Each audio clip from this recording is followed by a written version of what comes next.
This year, of course, COVID has pushed all of us into the digital platform, and webinars have become, day-to-day affair. We hope that this ends soon, and next time we meet in person in the meetings and conferences.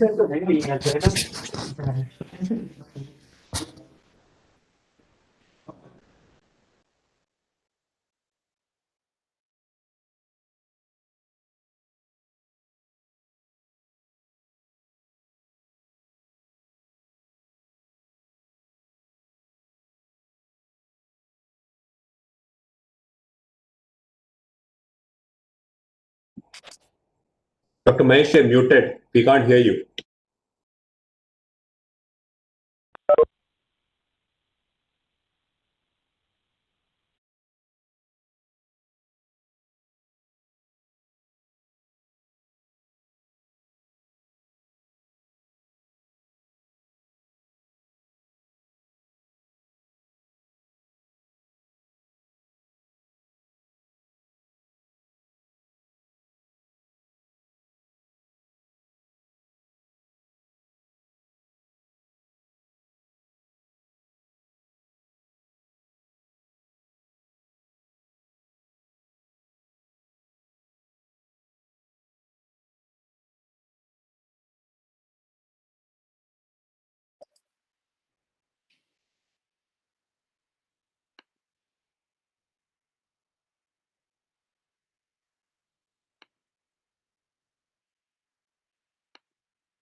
Okay, start today.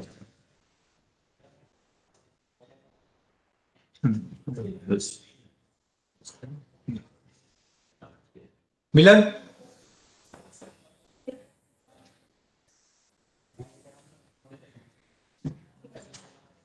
Yeah, we would start with our first talk by Dr. Milan Chad.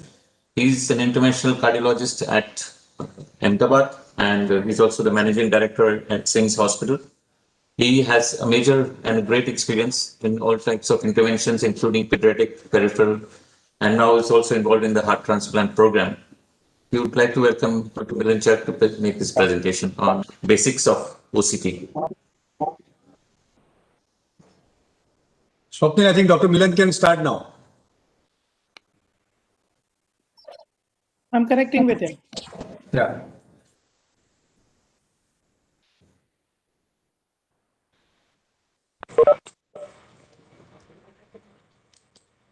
Presentation screen. चालू कर. Am I audible? Yeah. Am I audible? Yes, Milan. Your slides are also being seen. Yeah. Okay. I'm very sorry for some technical glitch. Can I start my talk? Yes, yes, sure. Yes, please. Please. Yeah. So basically, thanks for inviting for this wonderful symposium. All of us know that PCI outcomes are better with intravascular imaging, and it is time for high resolution imaging. Of all the modalities of coronary imaging, actually OCT has the highest resolution power, which is 10 micron, and is almost 10 times more than that of IVAS. Basically, Abbott is actually marketing OCT in India, and there are two basically parts. One is this is console, which is a mobile console, or sometimes it is integrated in the cath lab system itself. And there is a dock unit, which is a drive motor and optical controller, which is connected to this sterile 2.7 French Dragonfly duo imaging catheter. If we see this imaging catheter in magnified view, it is basically a rapid action catheter, which is having a exit port, guide wire port at 20 millimeter from the tip. And there are three markers in this catheter. Distalmost marker is 4 millimeter proximal to the tip. Middle marker is about 26 millimeter proximal to the tip, and it is just proximal to the lens, around 2 millimeter proximal to the lens. So this marker actually decides the beginning of the imaging. So when you want to image any coronary artery, this marker should be distal to the area of interest. And most proximal marker is around 50 millimeter from this middle marker. So there are these three markers. Basically, it is a fiber optic catheter, which uses near infrared light, which has a wavelength of around 1300 nanometer, and it gives high resolution imaging.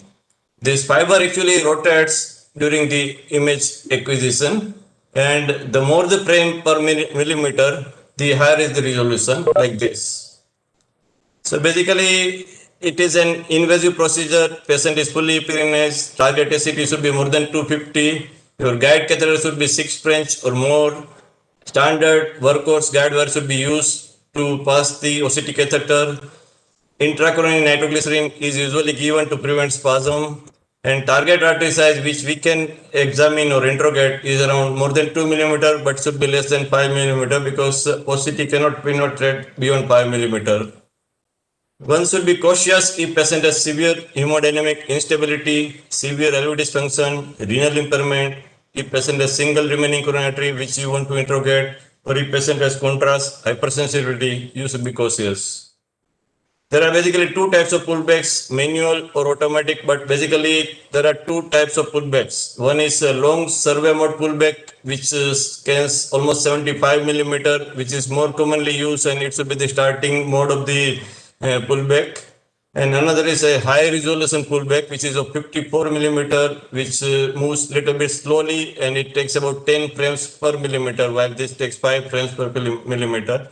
So this run lasts for about 2.1 seconds. So it is a long run, but takes less time. This moves slightly slowly to have more high resolution imaging. It takes 3 seconds to finish the run. If you are using power injector, of course, you can use hand injection. But if you are using power injector for left coronary artery, this should be the setting. It should be 16 ml at 4 ml per second at 300 psi. For right coronary artery, it should be 12 ml at 3 ml per second at 300 psi. And of course, before you start taking imaging, OCT catheter should be purged with 100% contrast to avoid any kind of artifact. Another point is that you should always check the calibration, what you call Z point adjustment. If you take, this is the actually catheter, and there are 4 markers like this, blue markers are there, which should be touching to the wall of the catheter. If they are away, you can readjust so that your ultimate calibration is proper, so that sizing and length measurements and everything, all measurements are correct. So this should be calibrated. These are these two pullback types, long pullback, short pullback. And when you take longitudinal view, you get D mode or short axis view, you get 2 longitudinal views. This is known as L mode or longitudinal view, where artery is seen in long axis. And this is very useful mode, which is known as a lumen profile mode. So basically, artery many times has not total circle, it has a oval shape. So it takes mean diameter of all these segments of the artery, and they are displayed here. So you move the cursor, this cursor proximally or distally, and you can see that part of the artery in B mode also. And another point is that when you click on the bifurcation or side branch mode, you can see all these dots are seen, pink dots are seen, which displays the site of side branch, which is more than 1.5 millimeter. So basically, standard OCT algorithm is MLD Max, where you have to do pre-PCI OCT, which actually first aim is to see the morphology, what is the exact pathology inside the artery. So we'll discuss this morphology more in detail. You can check the length of the lesion, and you can decide the diameter of the artery. Once you decide that, okay, this patient needs PCI, then you should go for PCI after measuring diameter, length, and the size of stent. And then once you put the stent, you should optimize the result. So you should look for edge dissection, medial dissection, that is M of this max. You should look for a position, and you should look for optimum expansion. So and actually I add this third dimension to this algorithm, that is TANN. So that is a long-term outcome. So what is post-PCI follow-up OCT at long term? So you should look for thrombosis, which can occur as a acute or subacute thrombosis because of some complications. You can look for healthy neointima of the stent. You can see unwanted neointimal hyperplasia, which can cause restenosis, which may be because of underexpanded stent, small size stent, or stent fracture, or various other causes. And on long run, you can see neo-atherosclerosis also you can diagnose by OCT. So let us discuss something about morphology. Normal artery looks like this. We know that artery has three layers: intima, media, and adventitia.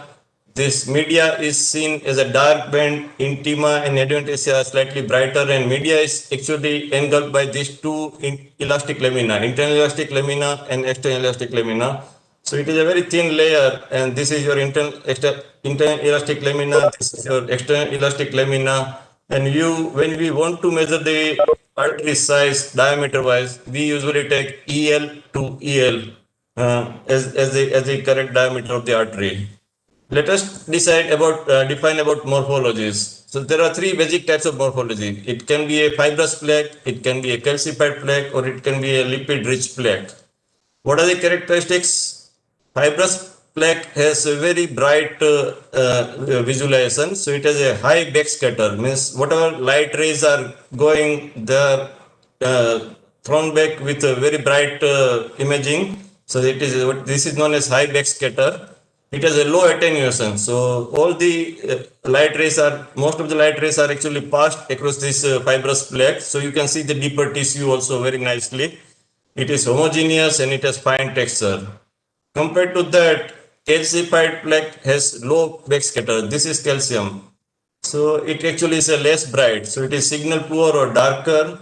It has a low attenuation. So that is good thing that it allows light to pass. So you can see the deeper structure, and actually the most important thing is that you can measure the depth or thickness of the calcium, which is not possible with IVUS. So that is biggest advantage of OCT. It is a heterogeneous in texture and it has a very sharp edges. So you can clearly define how is the calcium in this pathology. And lipid-rich plaque has its leading edge is bright, but otherwise it has a very high attenuation. So it does not allow light rays or infrared rays to pass. So it looks as a dark. So what is lying behind this lipid pool? We don't know. Even if there is large amount of calcium here, it will not be visible. It is homogeneous and it causes diffuse shadowing edges. So there is no sharp edge like what we see in calcium. Both are having low attenuation. Both are having this low black scatter. Both are darker. Here we have got sharp edges. Here edges are not defined. What is about thin cap fibroatheroma? Once patient has this kind of atheroma, you can actually measure the total width of this cap. If it is less than 65 micron, it is prone to plaque rupture. These are dangerous plaques which can cause SCS. If thickness is more than 85 millimeter, they are usually associated with plaque stability. What about macrophages and cholesterol crystal? Macrophages are seen in atherosclerotic plaques. They are actually signal rich. So they are seen as a dark spots like this. They are either punctate or distinct punctate focal regions, and it has high attenuation. So there are dark shadows behind that. That is how you can differentiate macrophages from the cholesterol crystals. These macrophages are in form of foam cells which contain lipids. So these macrophages ultimately engulf the fat and they become foam cells. And as we discussed just now, that lipid does not allow light to pass, so actually they produces shadows. So ultimately this macrophages is a sign of atheroma.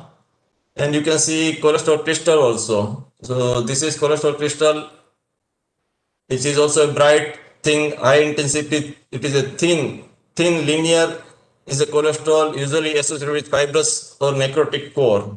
It actually has a very low attenuation, so it allows light to pass, and you can see deeper structure also very clearly.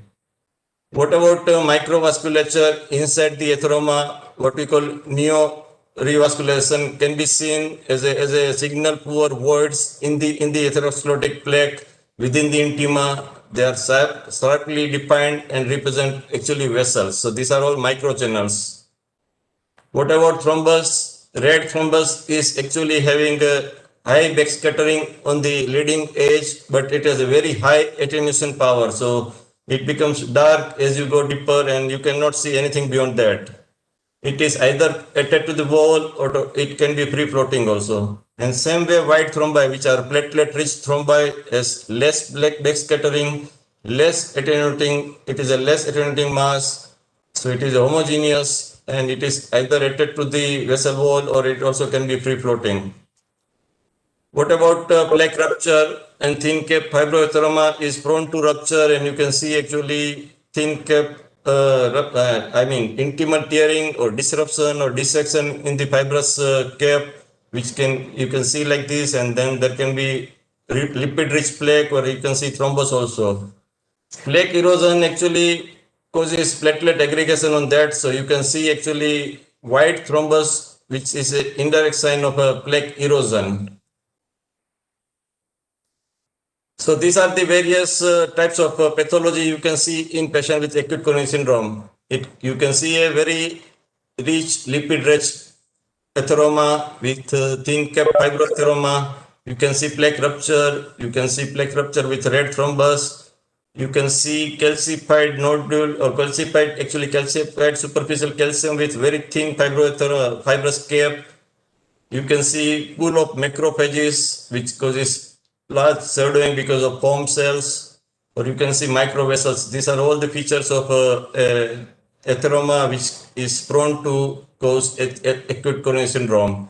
Sometimes you can see spontaneous coronary artery dissection with intramural hematoma. Once you see the calcium, you should try to see whether it is a deep calcium, superficial calcium, or nodular calcium. When it is a deep calcium, it is usually away from the lumen. If superficial calcium is there, it is just near to the lumen. In this particular case, there is a large chunk of calcium, and sometimes calcium actually takes the part of the lumen. It actually comes inside the lumen, and this is known as calcific nodule, which is very difficult to treat. How to manage this? Before that, you should define the extent of calcium, because calcium you should define in three ways. You should measure the thickness of calcium in short axis. You should try to see how much arc of the circumference is occupied by the calcium, so you can measure this angle. If this angle is more than 180, it gets 2 points, which is predictive of improper stent expansion. Thickness more than 5 millimeter is 0.5 millimeter is also significant. And in longitudinal mode, you can actually measure the length of the calcium. If it is more than 5 millimeter, that also gets 1 point. Higher this point, more the chances that you may not get proper stent expansion unless you prepare the artery or the pathology by some special modalities. What modalities you can use? If it is deep calcium, they are slightly better to treat or easy to treat.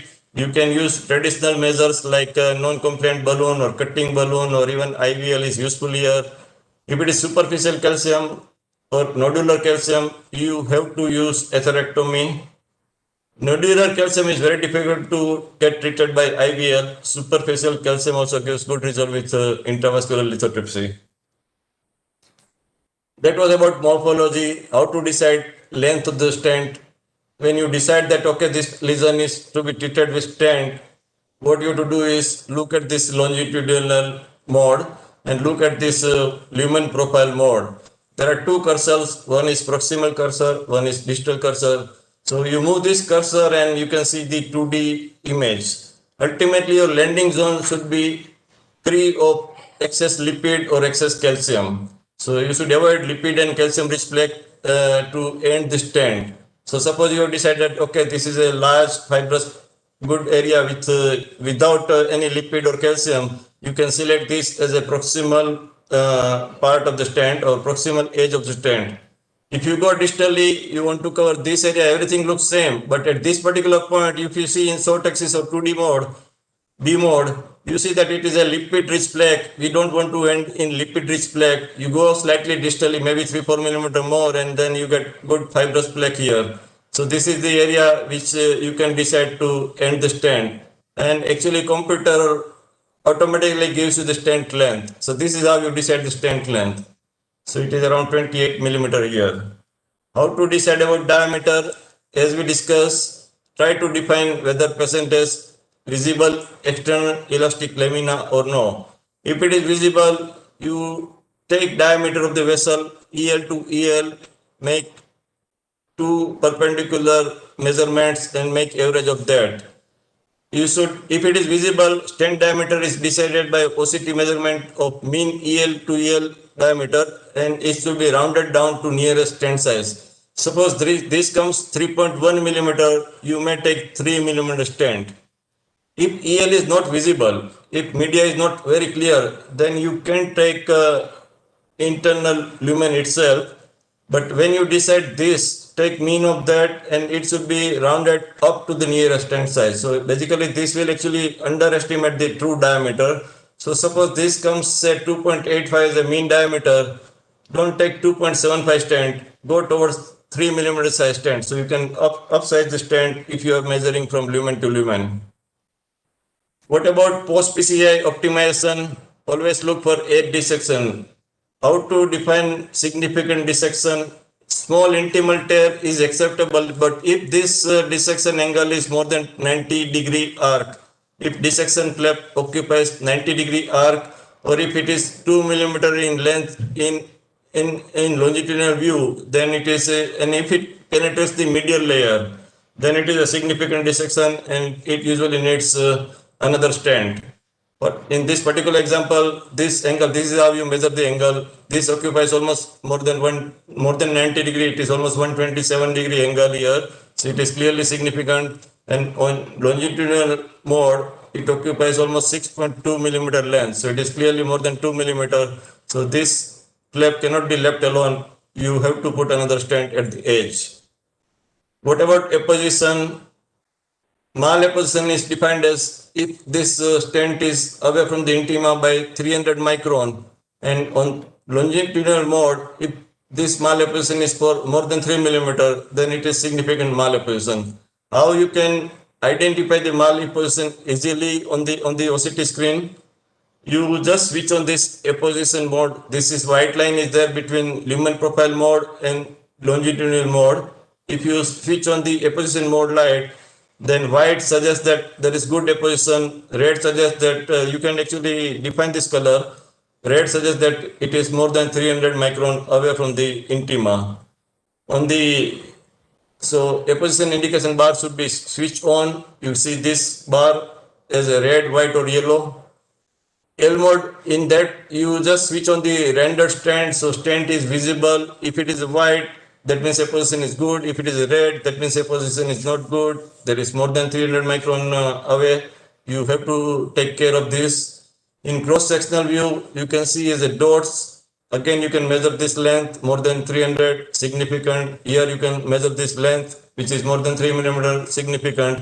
And if you have associated co-registration with angiogram, if this software is there in your OCT machine, then you can see again malapposition as a red line here at various places on this stented segment.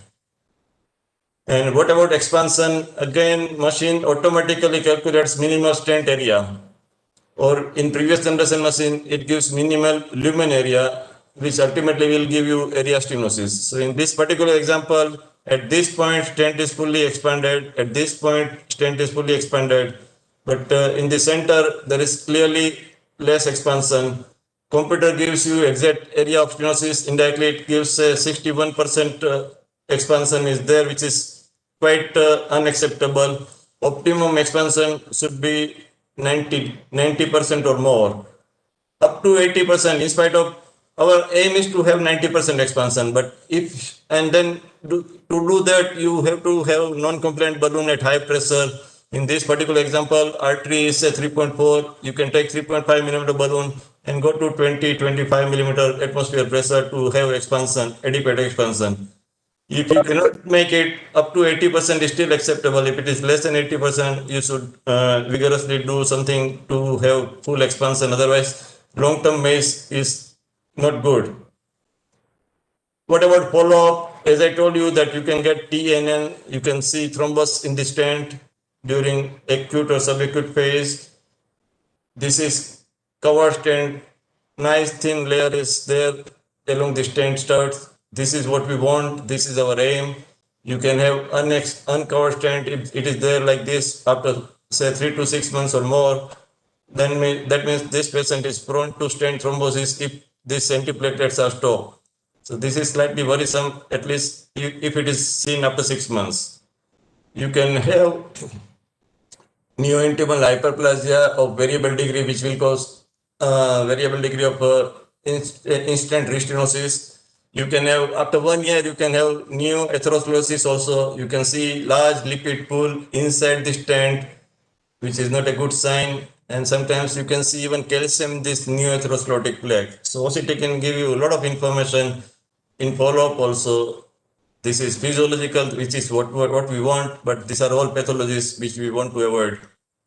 So ultimately, just last slide, image guided strategy is good. It reduces MACE. It reduces major adverse cardiac event. Not only major cardiac event, it reduces mistakes using angiographic coronary evolution.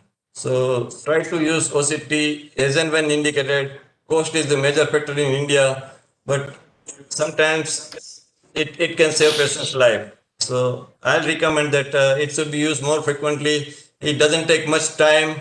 It is our fear that it is a lengthy procedure. You may use more dye. That is also not likely because you will be taking less and less angiographic views when you use OCT. So we should have some mental blocks should be removed and we should try to use this more frequently. Thank you. Yeah, thank you, Miran. That was an excellent presentation and has given us a lot of information from the basics and our interpretations. And as we can see from the findings about during the procedure and post follow-up, there are a lot of changes in our interventional practice which we can adopt. We would now move on to the next talk, and that's by Dr. Ronnie Matthews.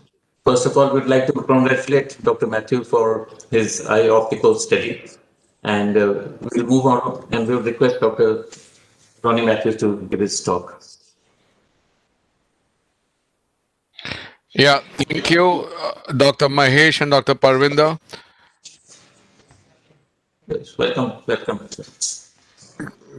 Can you see my slides, please? Yes. Great. Right. So, thank you for inviting me to this excellent session. And before I start, let me also welcome Dr. Ziad. I think he has been a phenomenal person in the forefront of this technology and has taught most of us optical coherence tomography.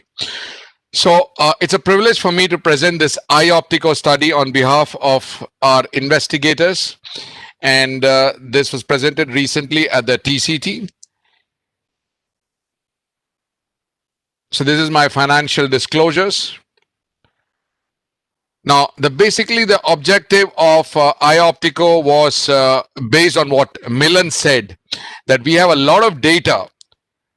But does this data or does this impact our decision making for PCI optimization? So the study objective was to determine the impact of real-time OCT and angio co-registration on physician decision making for PCI optimization in South Asia. This was a multi-center study, and we had 9 centers from all over the country.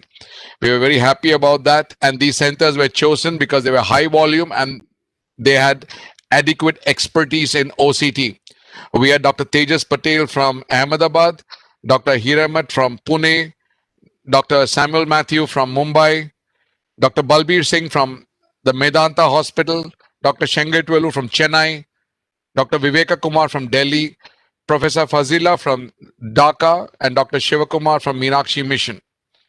The entire data was sent to the core lab at the Madras Medical Mission, and Dr. Vijay Kumar was instrumental, and this data is still awaited.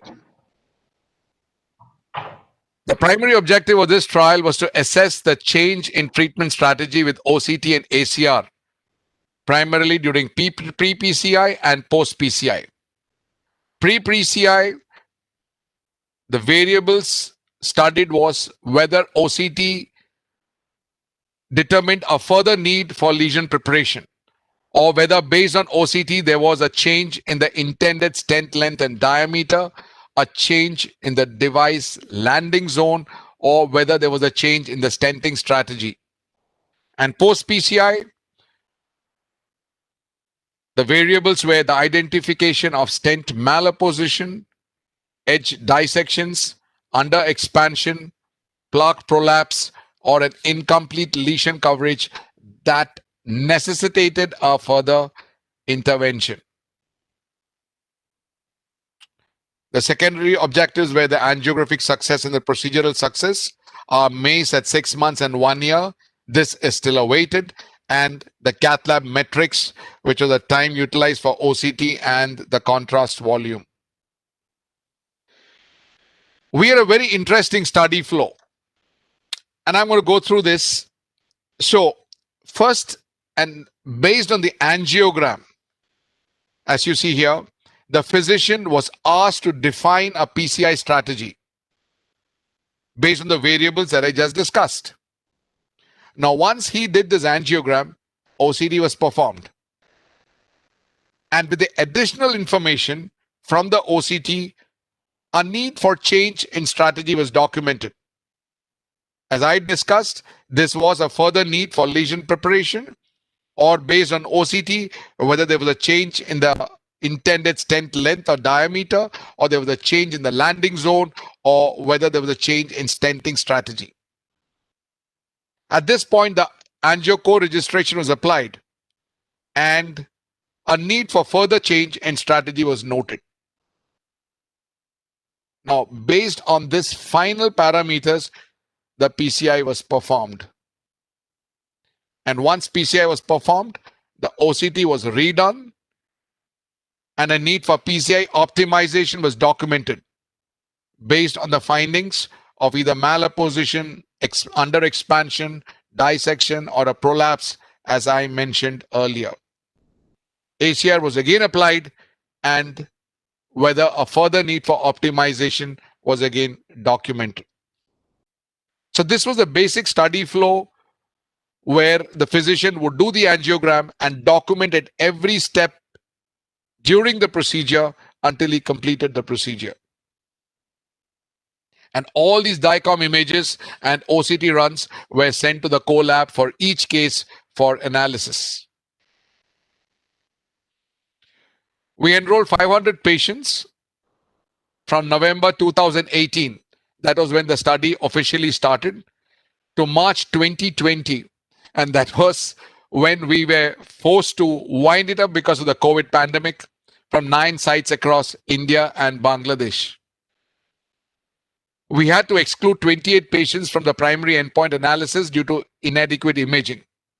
So 472 patients are included in this analysis as per protocol. 2 of our patients died after 3 months of PCI. The follow-up is ongoing. The 6-month follow-up has been completed in 443 patients, and the 12-month follow-up has been completed in 241 patients, but that also is ongoing at the moment.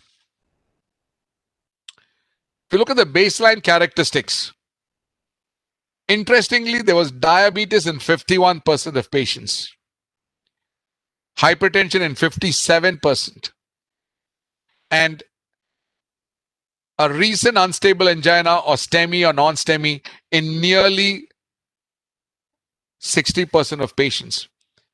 A pretty high-risk population, but I think most of us would not be surprised, but this is the sort of usual patient we get in our Indian cath labs, but a high-risk population compared to the Western population or the Western data that we have. If you look at the lesion characteristics, similarly, though not surprisingly, again, LAD was the most commonest vessel. But if you look at the right side of the panel, more than 85% of patients had either a type B or a type C lesion, with some form of calcification seen in at least 50%. As I said, moderately to high risk patient subset. Again, as I said, it's a normal population that we see in our cath labs around the country. Now, coming to the results, if you look at the left panel, there was a change in PCI strategy once OCT was performed after angiograph in nearly 76% of patients. This change in decision was due to a further need for lesion preparation in 25%, a change in the stent length in 53%, a change in the intended stent diameter in 36%, a change in the stenting strategy in 4%, a change in the landing zone in 61%. Once ACR was applied, adding ACR after OCT further changed PCI decision strategy in 22% of patients. And this included again a further need for lesion preparation in 15%, a change in stent length in 10%, stent diameter in 5%, a change in landing zone in 16%. This was a pre-PCI change in strategy based on OCT. Coming to post-PCI, OCT identified a problem which required additional intervention in nearly 30% of patients. And this included stent under expansion in 15%, malapposition in 15%, and edge dissection in 3%, tissue prolapse in 7% of patients. When ACR was added post PCI, we did not get any additional strategy change, and that was as we expected.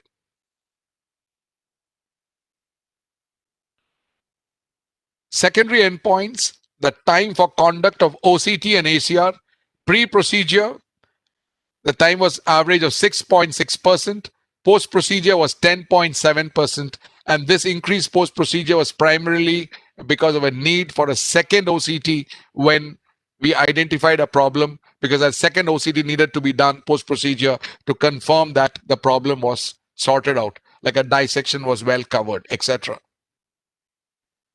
The additional contrast that was needed for OCT was an average of 40.5 ml. And the total contrast used for each procedure on an average was about 205 ml. So finally, if you look at the overall impact of OCT and ACR during PCI, pre-procedure, OCT changed decision making in 86% of patients, and post-procedure, it changed angiographic based decision in 30% of patients. And overall, if you look at OCT and ACR, it changed angiographic based decision in 90% of lesions. So based on this, we concluded that this is the first South Asian study reporting the outcomes of OCT ACR guided PCI in patients with CAD. OCT and angio registration changed angiographic based decision in 90% of lesions, which included a pre-procedural change in 76%, additional angio registration change strategy in 22%, post-procedure OCT change strategy in 30% of lesions. As I told you, our core lab data and a one-year clinical follow-up will be reported later. Thank you all for your kind attention, and thank you for inviting me. Dr. Ronnie, thank you very much. It's the first OCT study which is being published in PCT recently, and all of us are very much, glad to know that it's a very planned and very good study. So, on behalf of the, organizing committee, we welcome Dr. Zia also. Welcome, Dr. Zia. This is in the evening in India. Hi, everyone. Welcome. Yeah. Welcome, Dr. Jayadali. It's a pleasure to have you here. And as Dr. Ronnie Matthews also mentioned that, you need no introduction. You have been such an important part of the OCT program, research and training for so many of our interventional cardiologists and physicians that it's a pleasure to have you on this session. And we'd like to have you make the presentation on MLD Max and Light Lab data.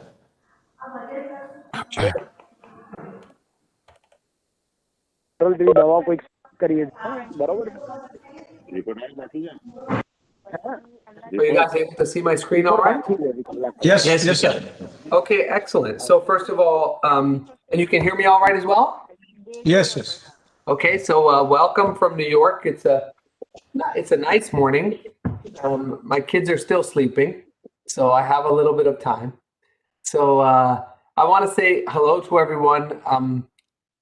You know, I've had a tremendous experience with my Indian colleagues. I'm proud to be working with you. I'm glad to see you on the global stage, and you have my word that I will continue to involve you in greater ways and in any way that I can possibly to expand your global presence, both in imaging and physiology, but in everything else that we do. This upcoming year might be a very interesting year. There might be some new opportunities where I may be able to lead some international research efforts. They would be investigator initiated, but they might have some unique opportunities for us to investigate things in India that might not so easily be possible in the United States, but could be profoundly impactful in terms of the understanding of the biology of the disease that we treat every day. So more on that later, but I wanted to leave you with that to keep you at least enticed. So much of what I'm going to say has been mentioned previously, but I think that there's still value in this. You know, let me give you a little bit of background on this because probably this is more important than the presentation. So for many years now, I thought that one of the major caveats to interventional intravascular imaging was that there was no algorithm. You could kind of use it whenever you feel like. All you had to do was slide the catheter in and out, and that was considered using it. There was no algorithm. And sometimes I speak with Gary Mintz, and he gets a little annoyed that this has been around for 30 years, but I remind him that it was really their responsibility to teach people how to use it. And in order to make an algorithm to find out exactly each step that has a clinical impact, as Ronnie just showed and was previously showed that these things make a critical impact. So originally, Abbott had the idea to call this algorithm MD lead, which I got a phone call about that and thought, I don't really know what that means. And interventional cardiologists aren't going to remember or really care that much about MD lead. This has to be something that they're going to remember because it's meaningful to them. And that's basically, while we're sitting around in one of the rooms at St. Francis, came up with this concept because every interventional cardiologist wants to get the MLD max. That's the maximum minimum lumen diameter. And so, I think the best way to prove its efficacy is actually to go ahead and do a case together. So this was a typical case of mine. Patient comes, they've got a proximal right coronary lesion. There's a bifurcation PCI or bifurcation lesion in the obtuse marginal 1 and 2, and there's a proximal LAD lesion. So the patient was quite rightfully suggested, or at least taken off the table to discuss coronary bypass grafting, to which the patient declined. And I think that was reasonable given the syntax score was 22. The patient elected to undergo PCI. So really it's our job to ensure that the patient gets a cabbage-like result and cabbage-like longevity. So this is basically OCT made easy. And the reason we picked MLD max or morphology length diameter, medial dissection, apposition, and expansion is because all of these parameters have specific bodies of evidence to suggest that they have value. Meaning if you don't pay attention to the morphology, length, or diameter, medial dissection, apposition, or expansion, you will end up with problems. And we wanted to start by showing all the naysayers that this really doesn't take a lot of time. So this is setting up OCT in real time in the cath lab. The syringe is connected, the catheter is purged, and I know that people have started using different types of media, saline, contrast, dextran, whatever you're going to use to flush the artery, that's what you should flush the purge with to keep your numbers accurate. And then you basically drape your dock. And once you drape your dock, you follow the instructions on the screen, which say connect the catheter to the dock. And essentially, this is the OCT setup. And the interesting thing about this was that all of this was done in less than 1 minute. So you can't really say that this takes a long time. Once you've connected the catheter, there are the 4 Ps. You want to position the catheter distal to the lesion. That's relatively obvious. You want to purge the lumen of blood as you push the catheter along the vessel. Now, for those of you who are using saline, this is particularly important because the saline is non-viscous and as a result can very easily fill the catheter. And then you're able to puff. And as you puff, you'll see the artery clean. And if you're on the manual mode, you just go ahead and click pullback. These are the 2 pullback types. There's the survey mode, which is 75 millimeters, which takes 2.1 seconds. And there's the high resolution mode, which is 54 millimeters and takes 3 seconds. Basically, for every OCT, I would recommend you to use the survey mode, unless specific situations. The reason is you'll otherwise miss the proximal vessel of the OCT with high resolution, and you will use more contrast. So this is useful when you're trying to recast a specific bifurcation or when you're looking for stent fracture assessment. Other than this, there's a relatively modest gain by using high resolution, other than for the pretty pictures. So the user interface is important for everybody to understand. On the top left-hand corner, you have the angiogram. On the top right-hand corner, you have the cross-section. The OCT co-registers in multiple planes. This white dot co-registers to this cross-section, this white line, and this yellow and blue line in 0.2 millimeters or less, so it's very accurate. OCT gives you all of the measurements automatically, unlike IVUS, and the reason is because the lumen is very dark and the wall is very bright. We can see on the OCT that there are a number of important parameters, such as the L mode and the lumen profile. This is the L mode and the lumen profile on the bottom. That's the longitudinal mode, which is useful to determine the length of your lesion and to look at calcification. And then we have the lumen profile, which is the sort of angiogram of the heart, which is the OCT angiogram, which I'll talk about more shortly. Importantly, one feature that I regularly see underutilized on OCT is zoom out. Okay, so when the artery is big, the lumen profile becomes filled very quickly. If you go to the top right-hand corner of the screen and click settings, you should change your field of view to 10 millimeters instead of 7 millimeters. Okay, so let's start our case. This is the pre-PCI OCT strategy. We're starting the case at 12:30. We're going to do morphology, length, and diameter. So as was previously discussed, it's important to understand the normal artery morphology. I'm going to spend a little bit of time with you on this because it'll help you to understand how they behave. So the human right coronary artery, the innermost layer, which is dark purple, this is the intima. So the intima is like the scoring pad on the outside of a sponge that you would use to wash your dishes. It's very hard. It's very tense. It's really not that easy to break it. And it's disorganized. Remember, it's not made there by nature. It's made by pathology. So it's not an organized structure. It shouldn't even be there in real life. Outside of that is the intima, the elastic band. Then the media. The media is a very soft sponge. It's easily torn. It's easily separated. Outside of that is another layer, the EL or the rubber band. And finally, on the outside is the adventitia. The adventitia is like a very heavy mesh, and it can actually support up to 70% of the tensile strength of the artery. If you think about what happens when we inflate a balloon here, because you have a tensile strength on the inside, the most likely layer to be torn is the intima, because it's very hard. The layer less likely to be torn because you're inflating a balloon on a sponge is the media. And the layer least likely to be torn is the adventitia because of its tensile strength. All of these layers can easily be appreciated on OCT. The innermost layer is bright orange, that's the intima. The layer just outside of that, which is dark black, is the media. And outside of that is this mesh type material we talked about, which is the adventitia. imaging interpretation should be easy.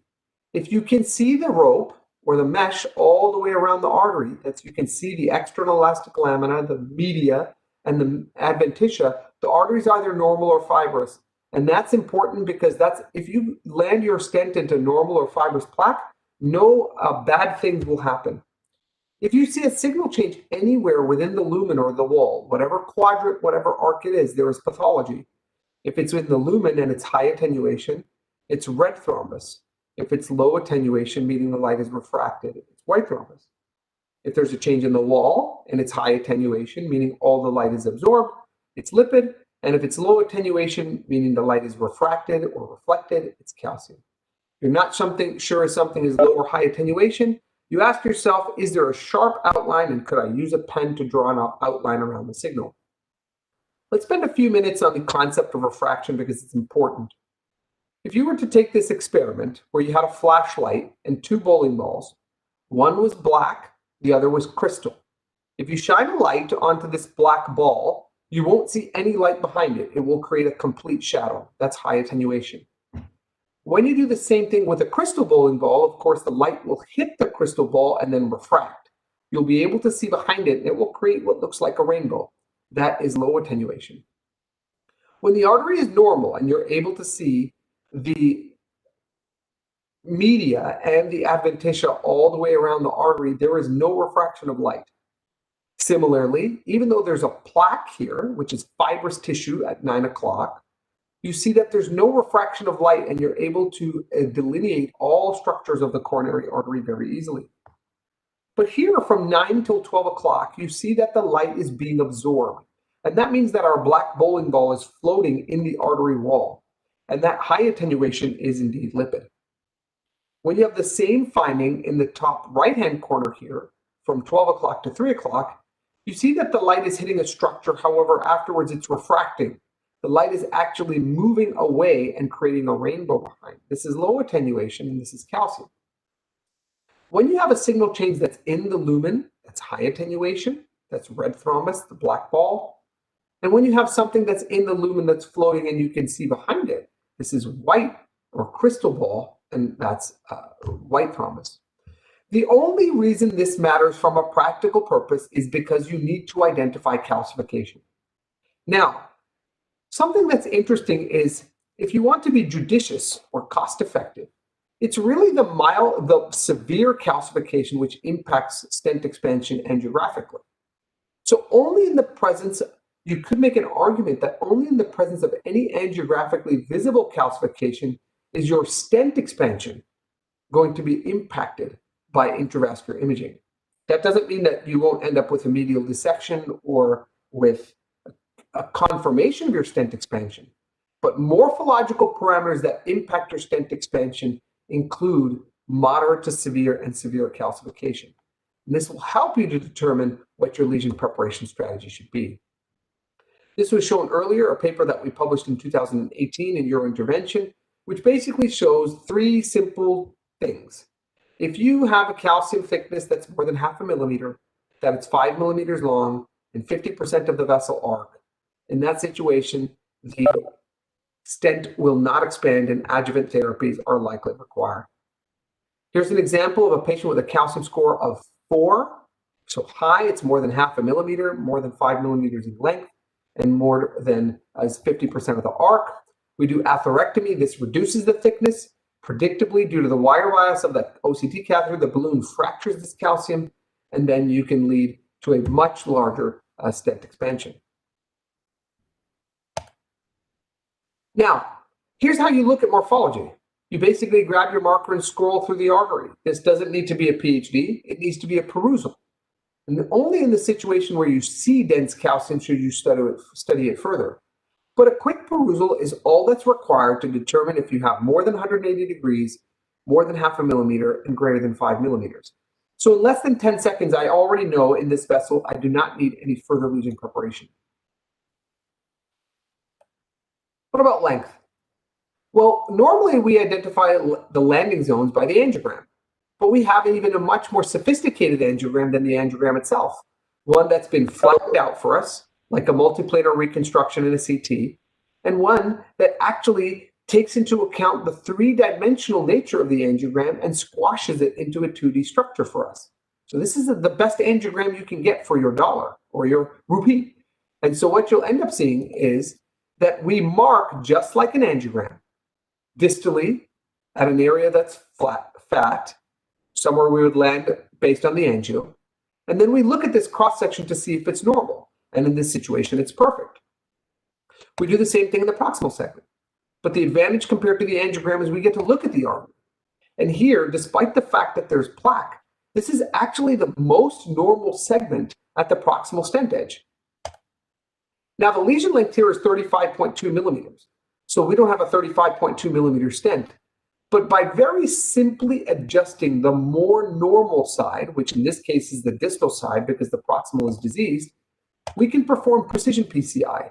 And what we can do is just taper this in by a couple of millimeters, land into normal tissue, and end up with a 33 millimeter device.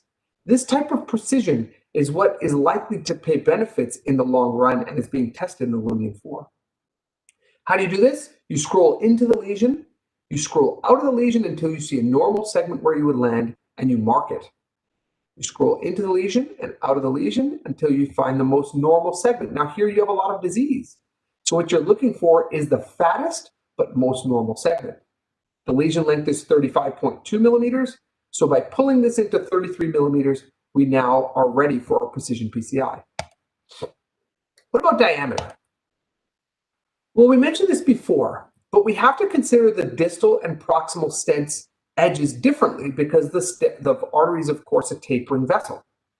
So in the distal measurement, this is how we size our stent and our post-dilation balloon for the distal vessel. And as was mentioned before, quite easily and simplistically, if you can make two EEL measurements at least one quadrant apart at the distal reference, you should use the EEL and round down. If you can't make these measurements, you should use the lumen and round up. It really is as simple as this. In the proximal vessel, we use the same strategy. However, we should note that the proximal and distal vessels should have different measurements, and we should record these from the beginning because the distal measurement determines your stent size, and the proximal measurement determines your proximal optimization balloon. And what this does is allow you to get all of your equipment at the same time. This is measurement in real time. So I'm going ahead and measuring the artery. This is 3.01 by 3.06. This is an EL-based measurement. And what that's going to allow us to do is round down to pick a 3 millimeter stent. But because I know the proximal reference is bigger, I need to decide my proximal post-dilation balloon now rather than asking my staff to run around. And while I'm able to measure the EL, some of you may not. And if you were not, you would use the lumen and you would upsize. But here, we have all of our information in a matter of seconds.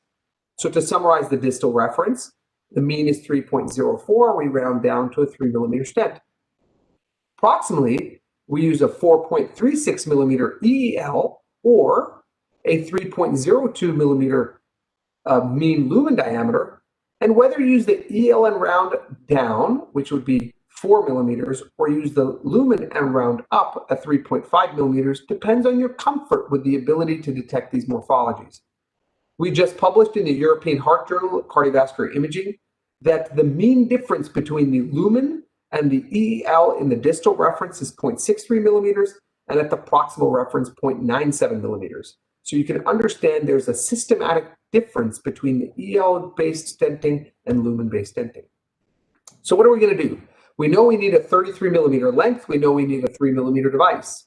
We're going to direct stent because there's very little disease to impact our stent expansion. We're going to use a 3.0 by 12 post-dilation distally and a 4.0 by 12 post-dilation proximally. And so we did that in 12 minutes, right? So we've got all our equipment, we did our OCT, we plugged it in, we checked it. And now what we're going to do is we're going to look at medial dissection, apposition, and expansion for our post-PCI. And so what's different about the user interface in the post, of course, is you recognize that there are two key features that weren't there previously. The apposition indicator in the white bar. And if this indicator ever ends up fully white, that means the stent is fully opposed and you can move on. On the right side, you see that there's an area with a yellow and red marker. if you are malopposed, it will tell you whether you are yellow, between 200 to 300 microns, or greater than 300 microns in red. Of course, there's a rendered stent, which is relatively obvious, which is placed into the vessel wall. And you have advanced features if you're interested, which I actually like to show the patients, such as the 3D bifurcation mode, which allows us to see how far we are from the ostium, but to be honest, mostly has a lot of impact for your patients, especially in geographies where you have to pay for this technology. It's nice for them to see what they paid for. Looking at the geometry as well as the side branches on the 3D mode can be very helpful. And next, we're going to look for medial dissection. Now, if you remember what I told you at the beginning, the intima is this like scoring pad. It's very hard and tensile. If you tear the intima alone without tearing the sponge beneath it, it is almost impossible for this not to heal. It will not lead to an intramural hematoma because there's actually no cut in the sponge. There's only a cut in the scoring pad. If you reach the media and your dissection is greater than 1 quadrant in the arc and penetrates the medial layer, you should consider a stent, particularly if it's distal, because you have the risk of a propagating intramural hematoma, accepting that as rare. Looking for a medial dissection is very quick because the OCT automatically detects the edges of the stent. You can do a very quick perusal at the distal and proximal reference, and within a matter of seconds, you're able to determine whether there's a dissection. What about apposition? The first thing to understand is the definition of apposition, and that is if the stent is touching the wall, it is opposed. It's as simple as that. When do you treat malapposition? If you have proximal malapposition that may interfere with rewiring or gross malapposition for long segments that's automatically identified, you should consider it. Of course, the beauty of OCT is that we'll identify malapposition in multiple planes. Here on the angiographic co-registration, here on the OCT cross-section, here on the apposition indicator, and here on the rendered stent. And looking at this in these multiple planes allows you to determine whether this is something that's worthwhile for you to treat or not. In this situation, I think it is worthwhile to treat. Treatment of a proximal malapposition should be done with a compliant balloon at low atmospheres. The goal here is not to injure the wall, rather to simply to put the struts onto the wall with gentle features. The reason that you do this is because if you end up going behind the strut, you end up in this type of situation where you can crush the stent without it knowing this very easily, which of course we know has a 2.5-fold increased target vessel failure rate. What about expansion? Well, the difference between malapposition and expansion is you can be fully opposed, such as in this situation shown by the white bar, but severely underexpanded, where someone has basically touched the stent into this very underexpanded lumen. And what should happen is this should be like weightlifting. You should be pushing the artery wall out to the benchmark again, rather than holding it on your chest. And here you can see a stent that's fully opposed, but is 52% underexpanded, grossly underexpanded. We should try to get to 90, but we should definitely get to 80. There's 2 modes for automated expansion. We're moving towards tapered reference because it naturally accounts for the tapering of the vessel wall, and really because it's easier. What intravascular imaging has to be is simple. And here you can see a tapered mode which highlights 2 areas in yellow that are less than 90%, which require our attention. Now, we've already post-dilated distally with a 3mm balloon. We've already post-dilated proximally with a 4mm balloon, but the stent is underexpanded. What more could we possibly do? Well, of course, the possibilities here are that the artery is now grown in size. In 40% of cases, after post-dilation, the artery will grow. And when we do that, what we'll be able to determine is that the balloon diameter may have changed by a quarter size. That if we just go outside the stent and can see the EL, we should round down from the EL. If we can't, we should round up from the lumen. And in this situation, you can see that by remeasuring, we actually have a quarter size bigger balloon. Nothing else has happened except the placement of the stent. And the reason the artery has got bigger is because of flow-mediated dilation. And so now we can use a 325 balloon. And by performing a focused 325 balloon in our area of underexpansion, you can see that we've completely corrected our small area of underexpansion, which was 87%, which is now well above 90%. So the procedure is simple. MLD Max is simple, and it doesn't take a long time.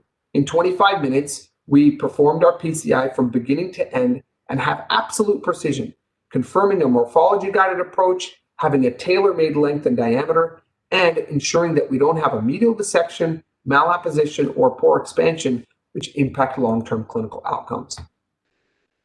I'm going to move on quickly to the light lab situation.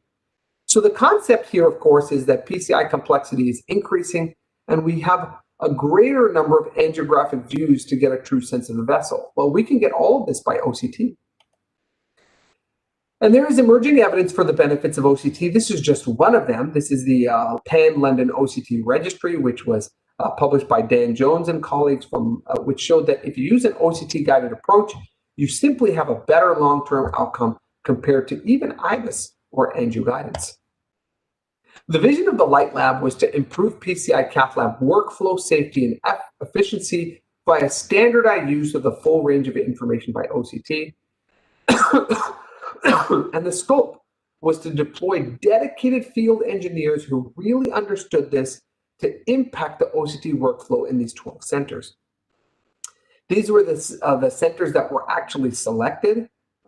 It was actually quite a little bit of a competition to get into these 12 centers because it was quite a bit of help. And these were these geographically, and this was the workflow. And so what we did was really move from my old algorithm of the pre-intervention lesion deployment strategy and complication of post-procedure assessment to the MLD Max approach and use that for the Light Lab strategy. And what happened was we were expecting the Light Lab goals and phases for baseline characteristics for the operators to do 20 PCIs, for adoption of Light Lab for the next 20, for standardization of Light Lab OCT-focused workflow for the next 20, to reduce angiography pre-diagnosis steps and improve efficiency for the next 20, and then consider the site to be independent.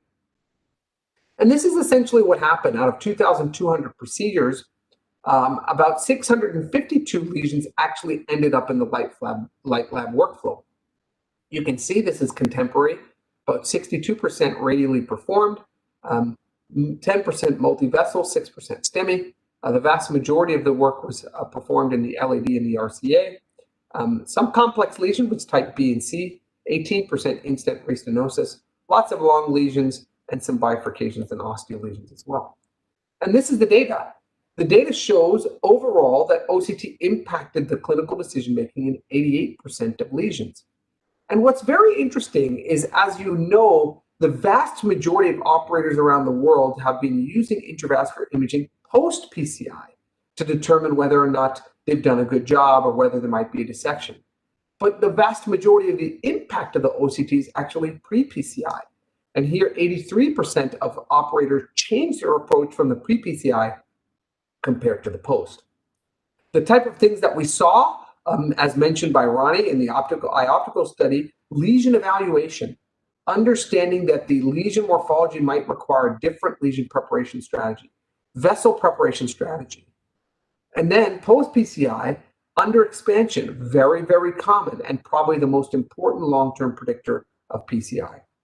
I'm going to stop on that note and thank you all for your attention. I hope that was useful and enjoyable. And I think we have about a 15-minute discussion. Thank you, Dr. Ziad. Dr. Roni? Yeah. Your comments and guidance. Are you asking me, Doctor? Yeah, yes. Yeah, right. Okay. No, I think the Light Lab study that was done in the US, I think was very interesting. And what I gathered from that was, if you look at the data that Dr. Ziad just said, that basically OCT changed their strategy or decision making in 88%, and I was very kicked by listening to that, because here your two studies, Eye Optico done in India and Light Labs done in the US. Two different geographic locations, two different genetic morphology of patients, and yet you have similar coronary morphology results where OCT is seen across boundaries to be useful in about 90% of patients. And I entirely agree with what Ziad said, that most of us, even in India, do an OCT only post procedure. And I think that needs to change, because as Light Labs has showed, as Eye Optico has showed, it's a very important pre PCI, because one run can make you decide whether you must pre-dilate, whether you must rotablate, whether you must do a high pressure dilatation, move the calcium out, whether importantly, what I have found, in addition to what Ziad said, is you see a large amount of lipid, especially in your post ACS patients. You can get slow flow. You will not get stumped, and these are all things that that OCT helps you out, in addition to what Ziad has already mentioned. Thank you, Dr. Odi. If we have any questions to Dr. Ziad, we can have one or two. See, it's no question, but there are some comments, if it's allowed. Yes, sure. Yes, see, go ahead. First I would like to say these three lectures are probably the most convincing lecture I have ever attended on OCT, which will change our way of practice. And I would just like to mention a similarity with the gastroenterologists. In past, they were doing barium study, which is like angiography. And now they are doing endoscopy, which is like OCT. So probably in future, in each and every patient, we have to do OCT. Because both the studies, Ronnie Matthews studies, Ziad Ali, both the studies show that 80 to 90% cases, our decision making is especially pre-PCI. And that is really big impact in our practice. So I will ask both of you, in Indian perspective, we cannot do it in each and every patient. So if you sub-analyze your study, do you think that in type A lesion, the pre-PCI decision making was changed only in 10%, but in type C lesion, it was in 99% or something like that? So can you differentiate further depending upon the type of lesion, type A, B, and C, and also clinical scenario, acute versus chronic? In acute, it makes more difference, or in chronic, it makes more difference. Bifurcation, it makes more difference, or in simple type A lesion doesn't make more difference, something like that. So we can take it for our day-to-day study in which patient we should use OCT and in which we should not. Great question. So I'll try to make this extremely practical. If you're going to put in a 3.5 millimeter stent or larger, you probably have limited impact for imaging guidance. Yes, exactly. The reason is you're putting a big stent, post-dilating at high pressure, and you're going to have a big highway. So there's going to be plenty of space for the traffic. So if you're putting in big stents outside of the left main, right? Yeah. I would just do, I think angio guidance is reasonable. Okay. That's number one. Then you have to think to yourself, you don't have to use any algorithms. You have to think, what is the risk of this patient, right? And the division is going to be the high risk patient versus the high risk lesion. Okay. So high risk patients are going to be NSTEMI patients, STEMI patients, and diabetics. So if we step on those or look at those a little bit more closely, let's think about that. If you have a proximal vessel STEMI, usually that patient has it's a large vessel, and you're going to have a large thrombus burden. So the impact of your vessel imaging in the context of STEMI is limited. The vessel is spastic from the sympathetic drive. You're likely going to put in a large stent because the patient presented with a STEMI, meaning it's somewhere proximal that's occupying a large amount of myocardium. I would save my money. I would go ahead. The key in STEMI is to get the artery open. Now, you guys may all have noticed something. There's no STEMI in Illumian 4, right? Why? We tested it. And these target vessel failure for STEMI at 1 year, if the patient survives, is only 2.4%. because it's big stents in proximal vessels.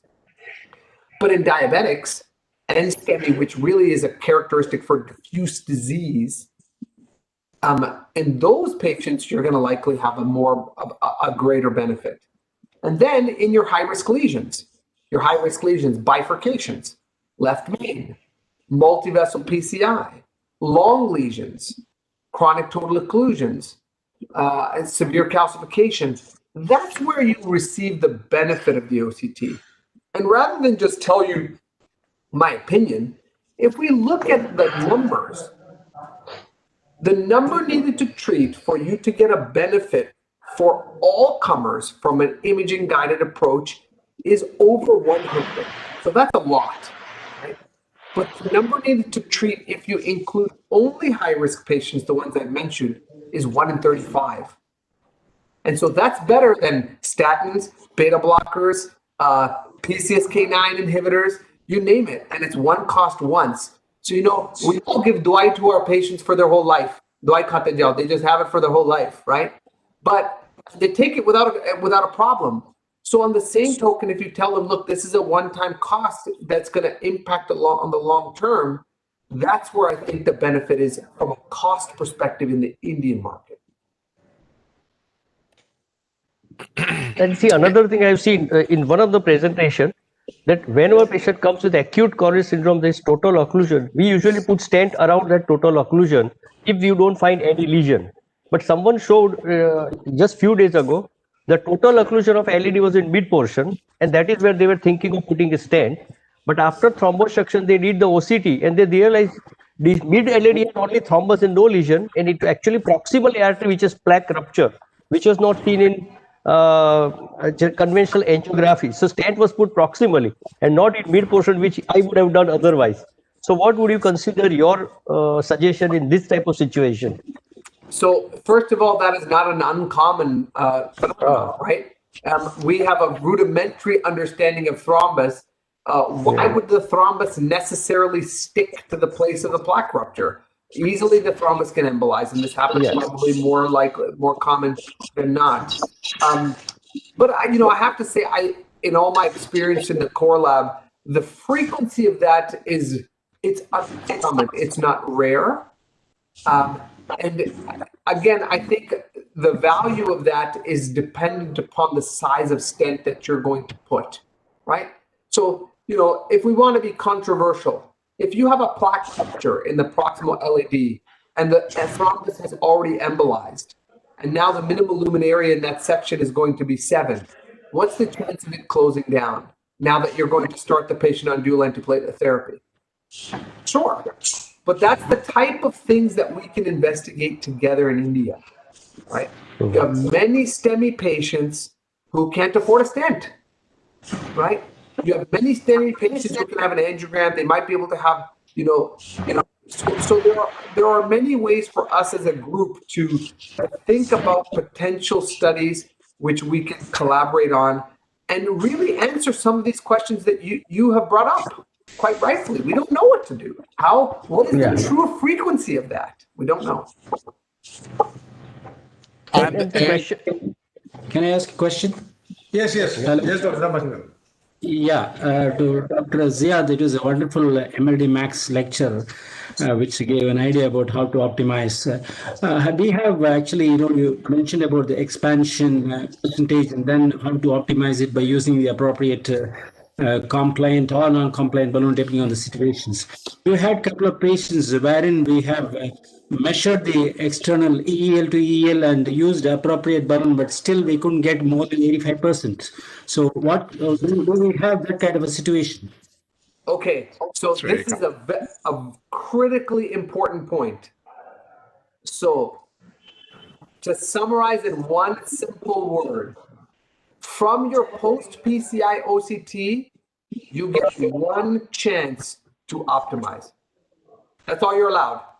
You can't keep going back. Because if you keep going back, the incremental value of your further post-dilation is less than 5%. I already studied this. So if we look at 100 patients who have optimization and everything is done perfectly, only 50% can reach 90%. And the reason is the plaque has nowhere to go. You have optimized the PCI. That's the point of this, is the optimization. You cannot make it perfect because you can't change the artery. You can't do a transplant. So from a practical point of view, you get one PCI, pre-PCI OCT run. That decides your stent, post-dilation balloons, and lesion preparation strategy. Implant your stent, post-dilate distally, post-dilate proximally. You get your next run, okay? That run determines all the optimization you can do. You need to post-dilate further. You only do that if the artery has grown. So if you go back and the stent expansion is 80% in the distal vessel, but you already post-dilated to 20 atmospheres with appropriately sized balloon, done. But if the artery's grown, you can use one time bigger balloon at higher pressure. And after that, finish. See, we have to, this is the hardest part of the Lumion to explain. This is optimization of PCI, not perfection of PCI. You can't change the plaque biology. So if you kind of put that in your mindset, you get one shot before, you get one shot after. That will streamline your procedure so that you know when to stop. Thank you. Hey, can I have one question to Dr. Ronnie Matthew? Yes, go ahead. Yeah. See, basically, in Indian perspective, we have to save a lot of cost. And Jihad a little bit surprised that in India, stent is much cheaper than OCT actually. So in Indian perspective, suppose this is what I learned from looking at many of you like this, that if patient has calcification, it is not seen on angiography. That means calcification is very minimal and usually it will never create a problem. On the other hand, there is very severe calcification, which is very clearly evident. That means it is significant. We may directly do with the rota ablation and avoid OCT. It is only moderate amount of calcification where we are confused and we may consider doing rota. Do you think you agree with this cost-saving attitude? That was one question. So if you can first answer, I'll ask the second one later. Right. See, I know the cost is a very important factor in our country, but I mean, a point to note is that in our country, the coronary artery disease that we see is pretty diffuse, it's pretty multiple. Yeah. And most of the times we go and do what is called a spot stenting. You know, this is not seen anywhere around the world, any in other parts of the world. So according to me, a pre-PCI OCT is more necessary in India than in other parts of the world. Because we go and put in a stent exactly between two lesions most of the times, and the other lesions are probably 30 to 40%. So to mark your stent and mark your diameter of the stent and the length of the stent, and that's what we found in Optico, it was very important. For us, a stent length and diameter became more important because our disease is very diffuse. Coming to calcification, as you said, a very extensive calcification, we are going to go in with a rota and an IVL. What we also found in iOptico is there are certain other lesions where you really do not see that calcium there, but there's a good calcific speck over there, which if you're not going to dilate or crack or cut, you are not going to get an expansion. So I think, as you said, maybe moderate calcium is important because, I mean, at the end of the day, we got to understand that we cannot do OCT in all our patients. It's just not feasible. So in that case, which are the patients where you would not do OCT? Let us say other way around, because in 90% it changes your decision making. So which are the 10-20% patient where you would not do OCT other than the cost? Right. See, if you tell me, I would clearly state that most of the times if we have a type A lesion, you know, or an early B lesion, you really don't require an OCT. If you look at my practice, what I normally do is in all left mains, all bifurcations, all long diffuse disease, I do an OCT. Yeah. When you have a discrete multiple stenting, or you got just two couple of lesions, we really cost doesn't justify using OCT. But all LMs, all bifurcations, all calcifications, all diffuse disease, you need to do an OCT. Good. Thank you, Dr. Rone. Thank you, Dr. Ziad also. I think we will go to next presentation. Next presentation is by Dr. Untitled Chapter. He's the interventional cardiologist at the Military Hospital, Jaipur, and he would be talking on my approach to bifurcations and SOPC PCI study. Welcome, Dr. Ankush Gupta.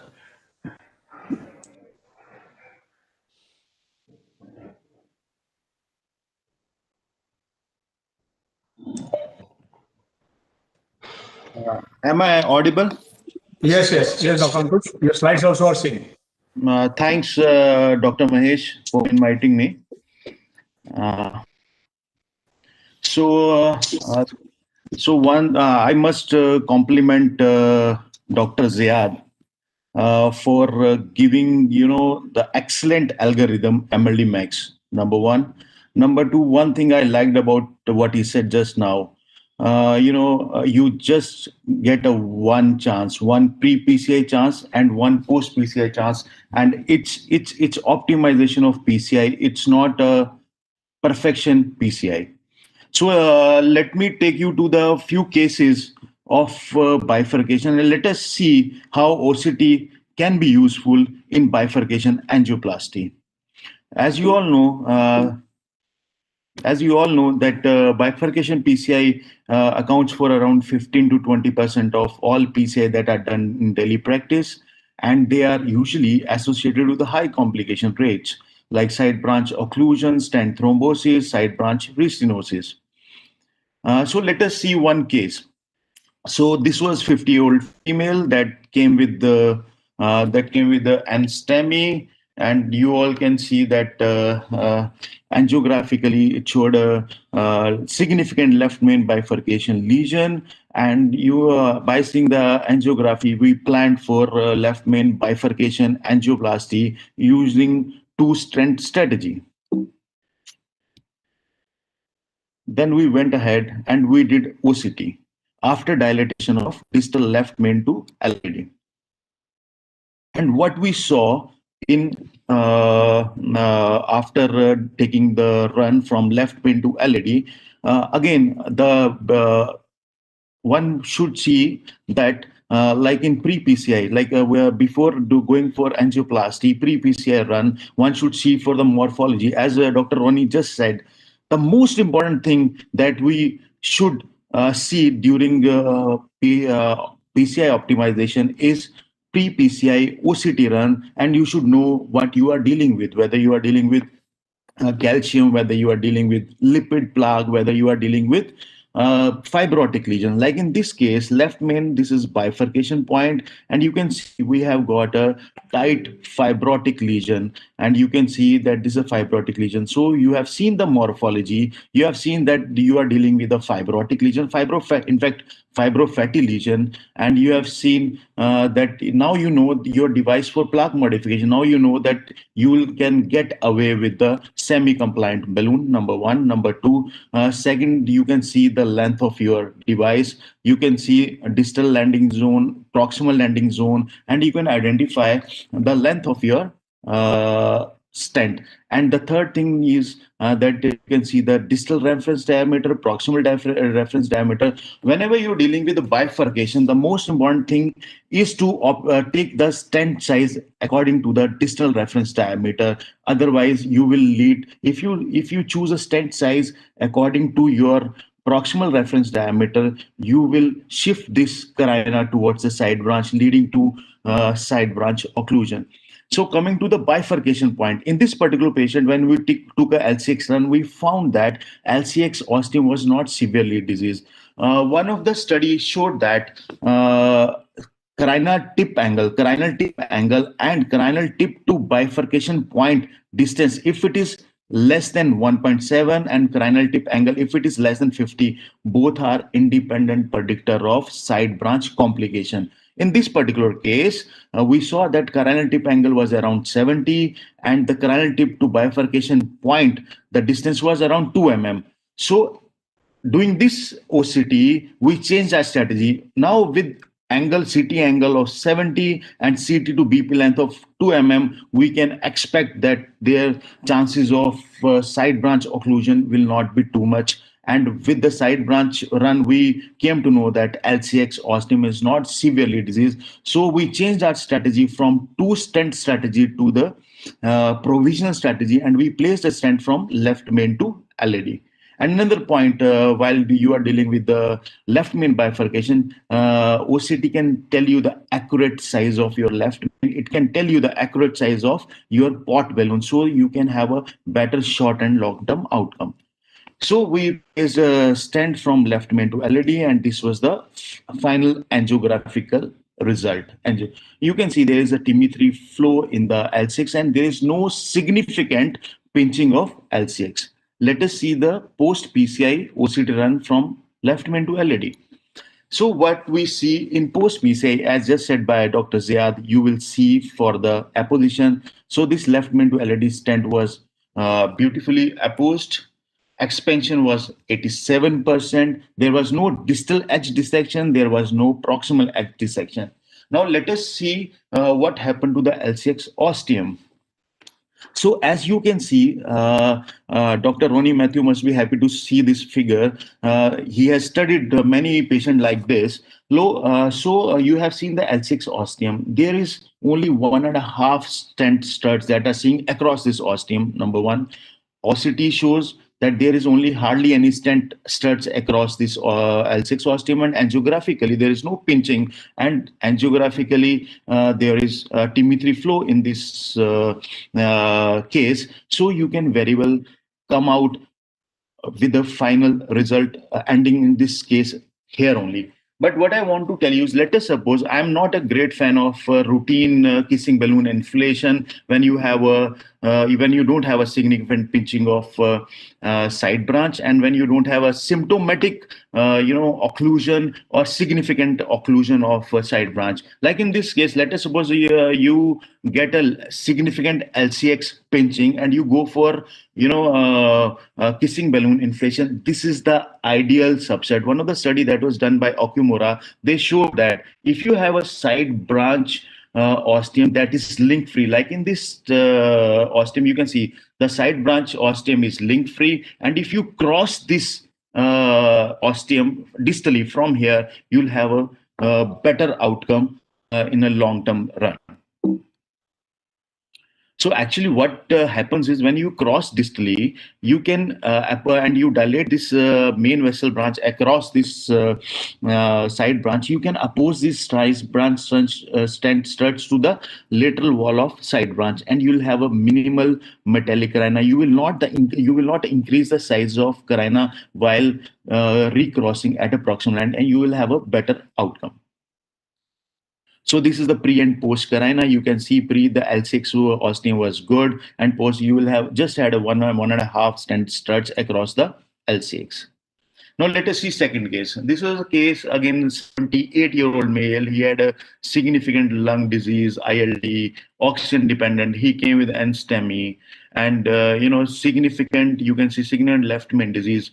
And we planned for, in this particular case, seeing the comorbidity, we planned for left main to LAD provisional strategy. And let us see what was the run. When we saw pre-PCI, when we saw the run, let us see the morphology. So this patient has got a significant calcium that is present in mid-LAD. Also, there is a calcium in the left main also.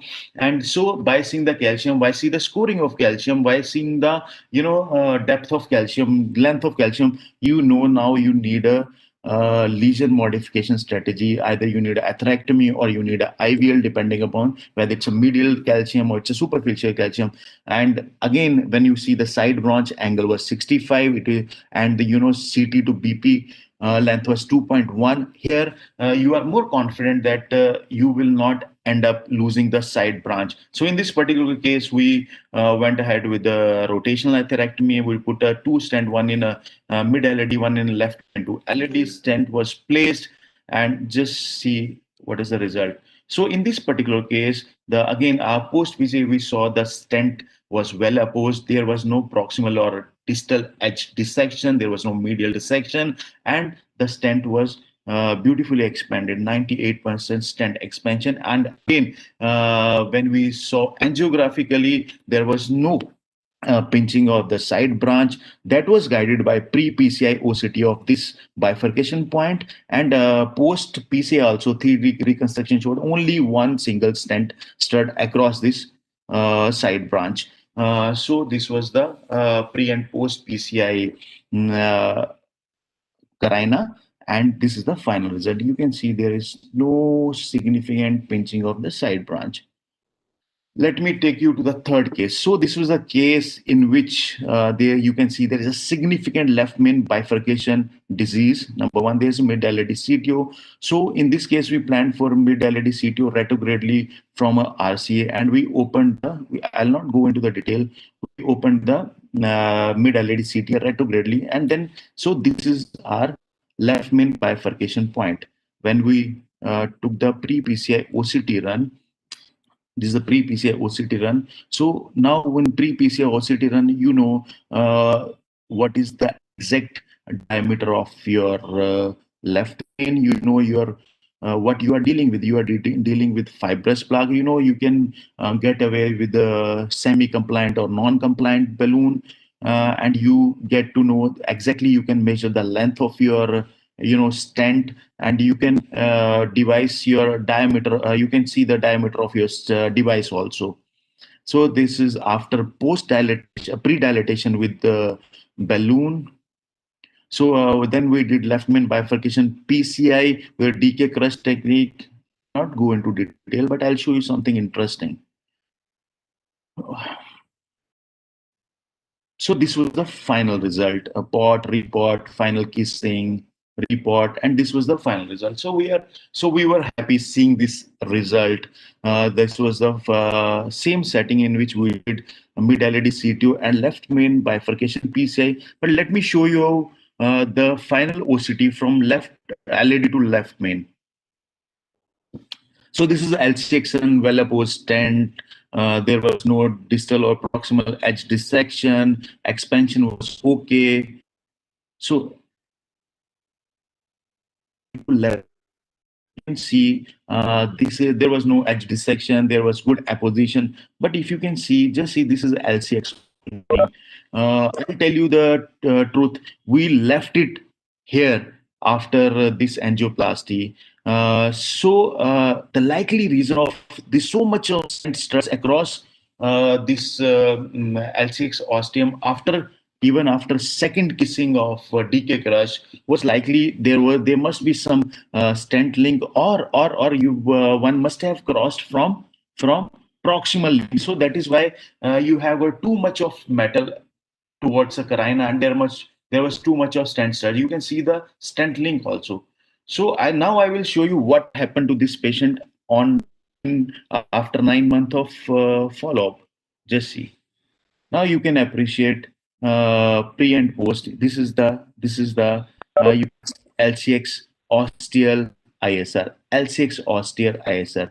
We left this patient here with this stent studs across the LCX, and 9 months down the line, this was the result. Then we took OCT run. Let us see. So this was your left main to LAD run. This is diagonal. This is LCX opening. So this is what we did initially. Initially, there were large number of stent studs across the ostium of LCX. You can see, and just see what happened after 9 months. Just see. There is hardly any ostium left. There is complete endothelialization.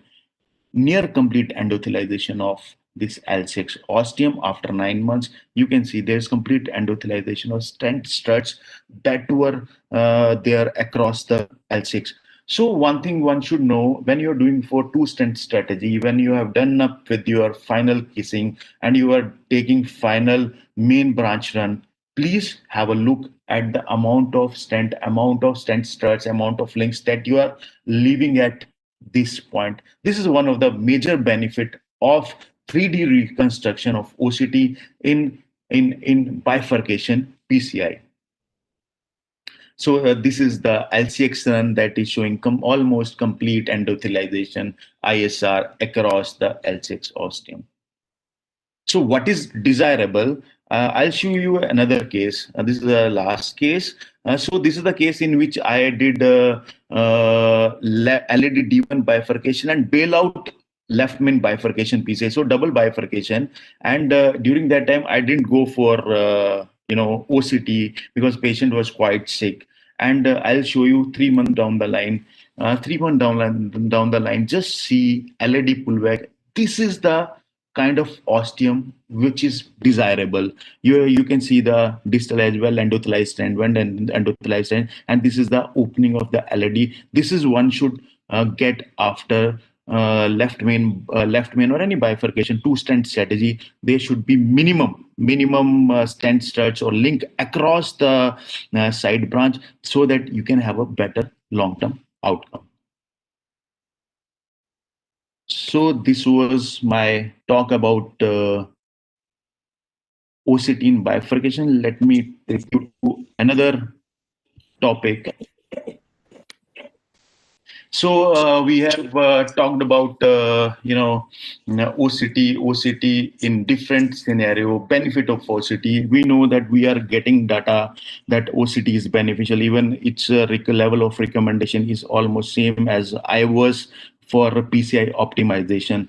And what is the whenever you think about OCT guided PCI, the one of the major thing that comes to your mind is extra use of contrast. So we did this saline OCT study, guided PCI, SOCT PCI study that got published in April in Indian Heart Journal. So let us see what we did in this study. So one of the major limitation of OCT is contrast load, extra contrast load that comes to in our mind that will lead to contrast induced nephropathy, especially in patients those who have a predisposed kidney disease or those patients who are at risk of contrast induced nephropathy. Efforts are being made to look for a contrast saving alternative as a flushing media for OCT. Dextran has been used, and it has shown image quality is almost at par with contrast. But Dextran availability, its nephrotoxicity, and its a risk of anaphylactoid reaction is always there. Saline has been used as a flushing media for OCT image acquisition in preclinical animal studies and during human peripheral interventions. Heparinized saline is commonly used by all of us as a flushing media during any PCI. So we hypothesize that saline can be used as an alternative to contrast or Dextran for coronary image acquisition.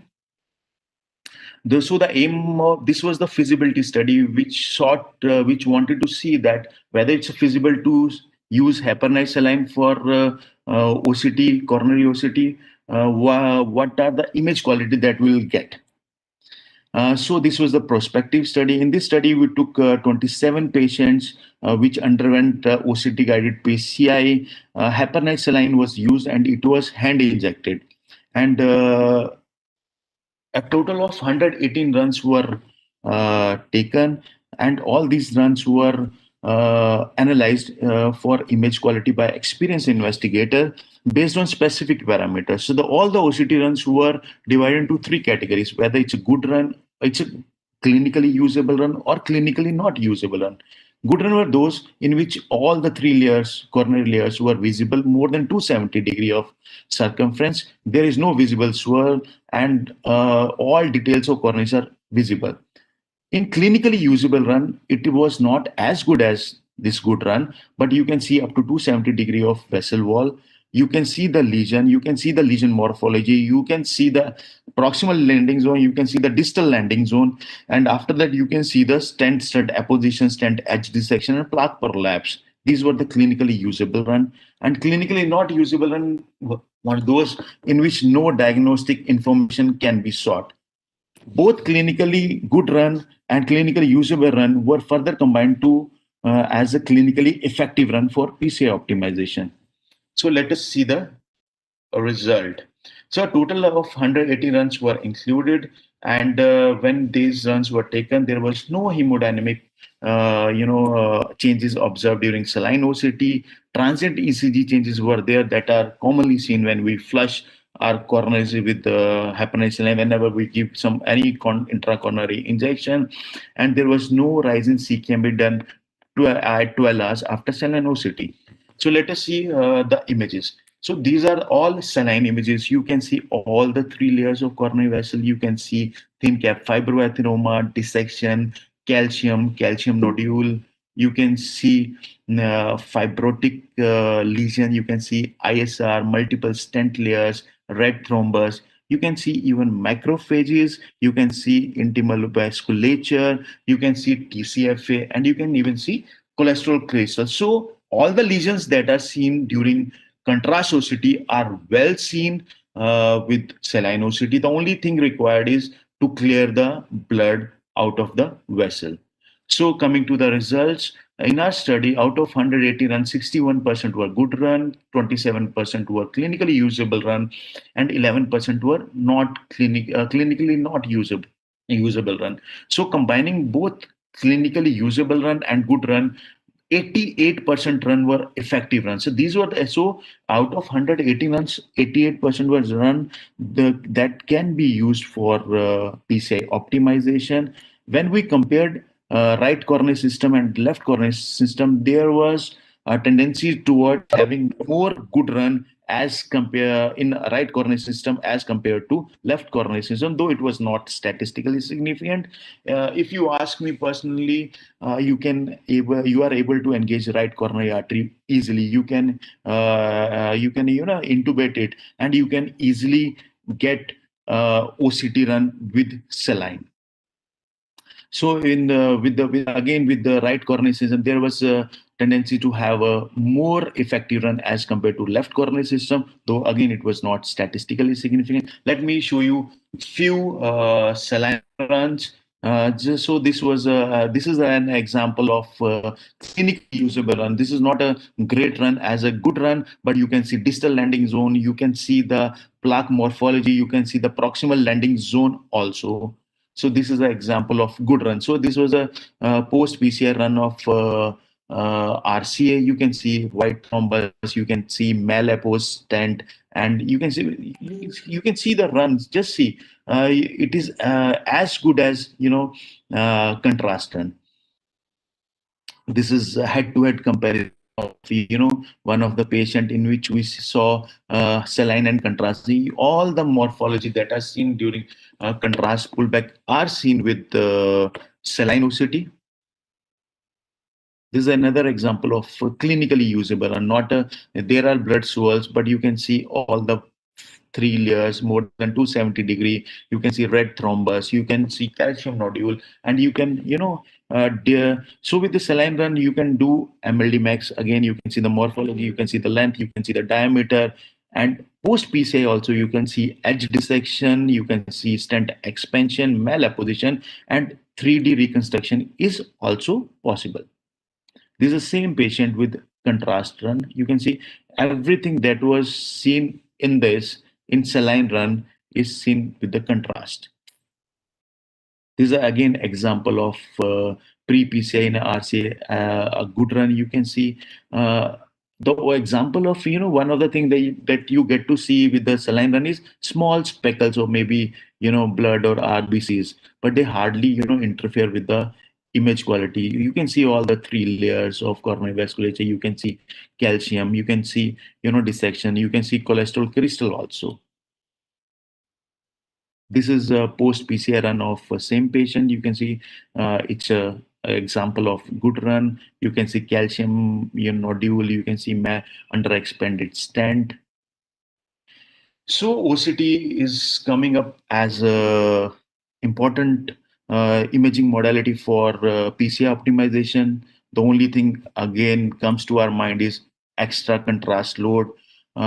This was the first study that showed that heparin saline can be used as a flushing media as an alternative to contrast, especially in the subjects in which we don't want to increase the contrast load. And this particular study, the percentage of effective run was 88%. So the success rate was 88%.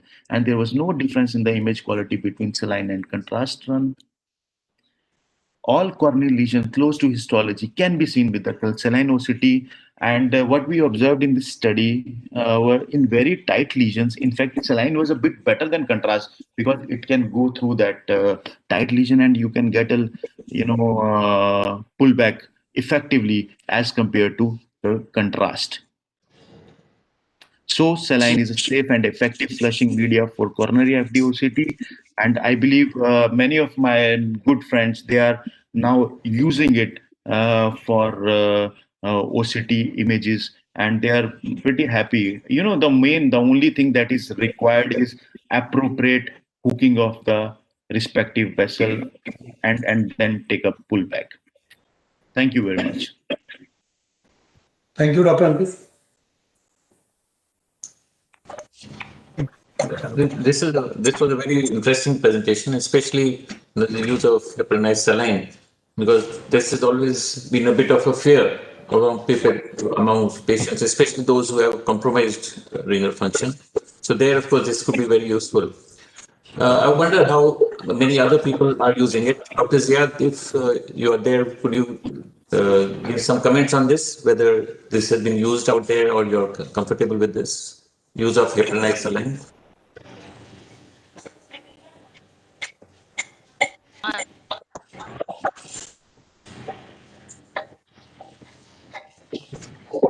Can see her. Can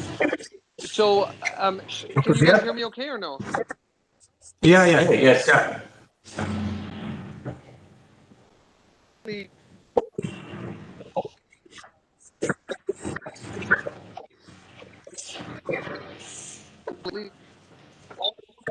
There's still some, that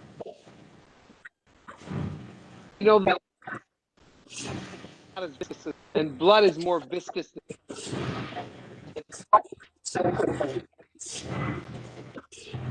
When during the solid component of our cycle, going during the heart contraction, are there some tricks that you require to use if you're going to use it?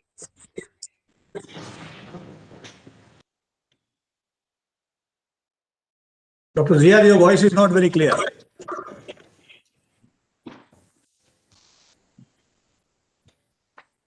So let me tell you one thing, what we wanted to.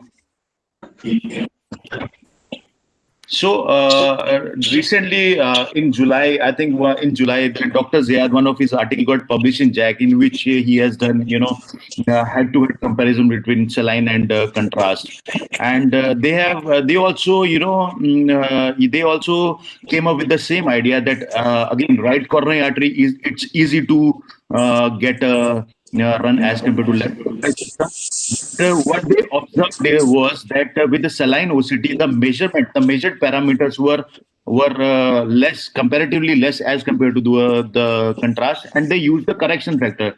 In fact, we have also done the same head-to-head comparison. It's coming up, and we found that if we follow a protocol that we are coming up in maybe in the next issue of CRM. That even when you follow a certain protocol, you can obviate the need of correction factor also with the saline OCT. Let us see how it goes. Dr. Ankush, can I have a question? Those saline cardiogram OCTs, was it a pressure injection or a hand injection? No, it was one hand injection. Okay. Thank you very much, Dr. Ankush, and comments from Dr. Ziad. We now move on, and it's a pleasure to invite Dr. Ankush, may I request if you please close your window sharing? Oh, just.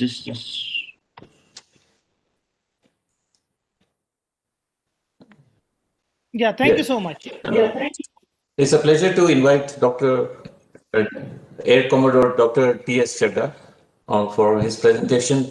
And everybody knows Dr. Chadha. A lot of us have been trained with him.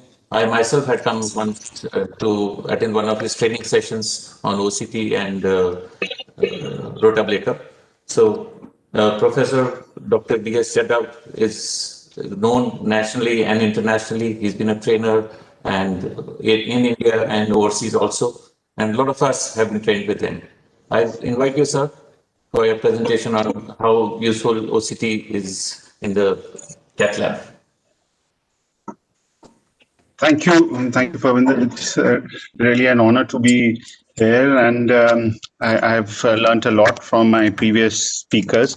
And I was speaking to Dr. Basage yesterday, and I just mentioned to him that I'll just run through some cases, and the topic is pretty, very, very nicely selected. How does OCT optimize results of? Sorry, I think. Just give me a second.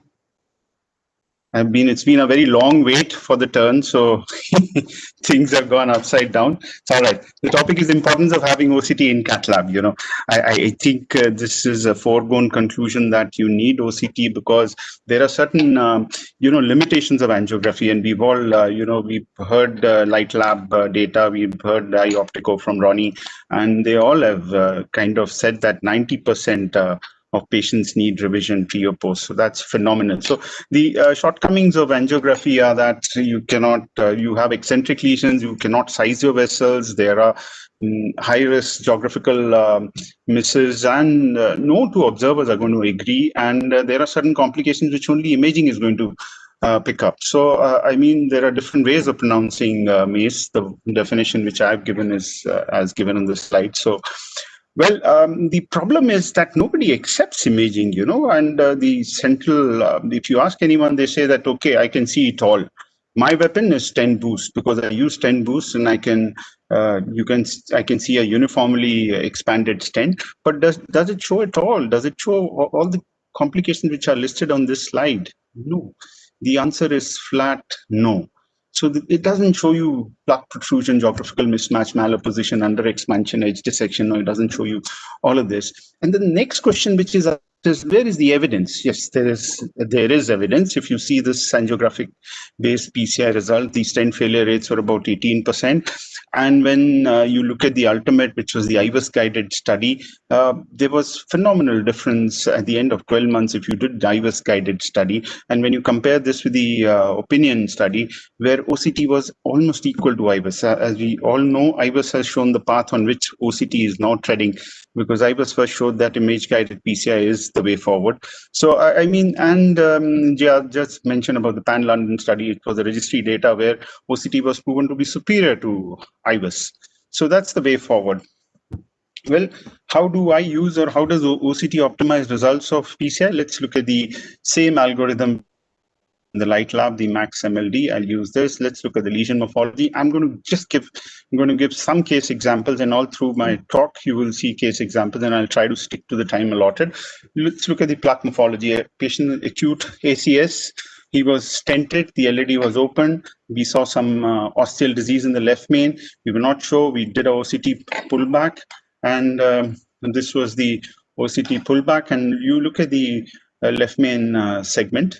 It's absolutely mixed with what is described as a layered plaque, and you can also see a thin cap fibroatheroma. So this clearly showed us that there was a thin cap fibroatheroma, and the entire left main segment was studded with plaques of different optical density, which are classically described as healed plaques or the layered plaques. There was, in addition, there was stent under expansion. You can see this, the LAD stent was under expanded, and there was considerable left main stenosis. We could make out that from the damping of the guide catheter. So what is this layered plaque? This is a new term which has been coined. These are plaques with different layers of optical density. They basically signify pan-vascular disease, and commonly seen in patients with stable angina with diameter stenosis more than 70%. And invariably, these patients have multivessel disease, basically implying that there is a lot of plaque burden. There are a lot of plaques which are rupturing and they are healing. So it mandates long-term lipid control and dual antiplatelet therapy. So this is what Ronnie was telling. We do pot stenting. We have vessels with diffuse disease, multiple segments involved, and very rarely you will get a segment which is appropriate for sizing or measuring the vessel size. So we took up this patient and we optimized, we expanded the stent, we stented the left main, and there was post-optimization, everything seemed absolutely fine. Well, yet another case with ACS, very difficult to make out what exactly, chronic dissection or is it a recanalized thrombus? Again, OCT came to help, and the OCT was taken. You can see is multiple septate lesion appearing as honeycombing of the vessel wall. So this was a classical lotus stem or honeycomb appearance of a recanalized thrombus. The proximal segment is showing you neovascularization and all what you need to see, a thick plaque burden and cholesterol crystal macrophages. Everything was there in this OCT to be seen. So we kind of went ahead and stented this LAD. Now, calcium has been the bane of optimal PCI results, and calcium can be deep, thick, it can be thick. We are not too bothered about thick calcium. It can be thin and deep, which again is not a major problem, but if thick calcium is there, you have a new tool, IVL, which will be of help. It can be superficial, and superficial can be like a plate, or it can be nodular, protruding, or it could be circumferential all around. So I'll show you a case which had tons of calcium, 75-year-old hypertensive with bronchial asthma, class 3 angina, had TVD, refused CABG. We took him up. We saw that the RCA was filling from the left system, and we did rotablation of the LAD, and we stented the LAD post rotablation. And the result was okay, even though there was some outflow tract disease, and we couldn't help it because if we thought if we dilate this, there's going to be chances of dissection. This patient this was done just before the COVID, and he was lost during the COVID period. During the intervening period, he had chest pain. He developed QS complexes in the anterior leads. Echo showed moderate LV dysfunction, and in the month of August, he came back to us, and now what we could see was that he had developed stent thrombosis. There was thrombus in the distal LAD stent, and RCA had completely closed. So we took him up, we passed the Fielder XT wire into the RCA, dilated, and it opened well without much of effort. And we took an OCT run. Now, this was the OCT run of the RCA, which was taken, and you can see the complete spectrum of a calcific plaque as to what all you need to see in terms of calcium. Can I request all the others to be on mute because there's a lot of disturbance coming? The nodular calcium, there was fibrocalcific lesion, there was thick calcific plate, and in addition, he also had circumferential calcium. So he had the entire spectrum of what you can see in a calcific disease. We rotablated the RCA, and now we used IVL balloon in the distal RCA, and post IVL, we again acquired the OCT. Now this shows phenomenal images. You see a thick plate with a fracture pointing at the arrow. The thin plate had completely fractured with small fragments, and you could also see the fragments separated post fracture. Now there is considerable luminal expansion, and mind you, all this has happened without any significant dissection. A very useful tool acting both at the superficial and deep calcium. We stented the vessel, and post-stent we were happy. We took another run. As you can see in the lumen profile, the vessel is quite well expanded. But when we check the part of the RCA proximal to the stented portion, we were not very happy. What we saw was that there was no distal dissection. The stent expansion was pretty okay, but we noted a edge dissection, or rather a dissection in the proximal part of the RCA with a calcific lesion there, and there were some unstable plaques as well. So we went ahead and stented this part as well, and when we compare the lumen profile, you can see, and Ziad very correctly pointed out, that coding, if it is well expanded, it's white, yellow means 200, 300, and more than 300, this thing gets marked red. So we were happy. We had expanded the stent pretty well. And this is how the RCA looked post stenting. We had some pulses of the IVL left, so we went ahead and delivered those pulses to the LAD stent, and the LED stent results were optimized. Well, apart from morphology, the most important other thing is you need to, this is all part of the pre-stenting OCT. So it's very important that you analyze the lesion well, and the sizing is very important. A left main trifurcation lesion. And when we, me and my colleague, we assessed the sizes, we thought LED is 3.5, circumflex is at the most 3, and 2.75 is the ramus. We took the OCT run, and this was the OCT from LED to left main. When you're doing a distal left main bifurcation, you need to get the OCT pullbacks from both the vessels. So LED was around 4.5 and left main was 5 millimeters. We also did a pullback from the circumflex. Circumflex showed us some calcium. It showed the circumflex diameter was 3.5. It was about 0.5 millimeters more than what we were thinking. And there was considerable disease of the circumflex ostium. Now, is it correct to believe the sizes? Yes, there are studies which have clearly shown that on the actual phantom models, OCT gives you the most accurate size, and I was kind of oversized. So one must believe the sizing which is given by the OCT. And with this, I come to the second segment of the talk, which is the MAX component. So again, OCT is of great help. It identifies dissections, appositions. 38-year-old patient with TBD waiting in the ward, he suddenly became unstable, and he was absolutely unfit now for CABG. So we got a request to take him up immediately. And as you can see, there was hardly any blood pressure. We immediately put in a couple of stents. He had significant left main LED and circumflex disease. So in using about 40-50 ml of contrast, we stented this. I thought we'll get him back for optimization at a later date. And when we brought him back, my junior colleague in the lab remarked that this looks absolutely fine. We should not waste contrast by doing OCT. But I insisted, and we did OCT for this man. And this is what we picked up on OCT. As you can see, the OCT run here, it shows considerable under expansion. There was a proximal huge dissection. There was, in addition, tissue prolapse, and this was essentially thrombus, which was because he had developed ACS. You can see multiple overlapping stent struts, and there was considerable under expansion. So we put an additional stent between the left main and the proximal LED, which had shown the dissection, and we went ahead and optimized the results. And this is post-optimization. As you can see, these stents are now fully and very well expanded. Now, what is important is that in angiographically, everything looks beautiful, but this will last only for a couple of months. And sure enough, within 6 to 9 months, the patient will be back. Ankush showed you those cases where he had left the side branches uncovered and covered with stents, and kissing was not very effective. These patients come back. Effectively, we are working towards preventing stent failure, and there could be no better tool than OCT in preventing stent failure. So what exactly is stent failure? Stent failure is, in literal terms, the failure of the stent to perform its duty, which is to keep the vessel open. It can happen early, late, or it can happen very late as per the timelines which are given.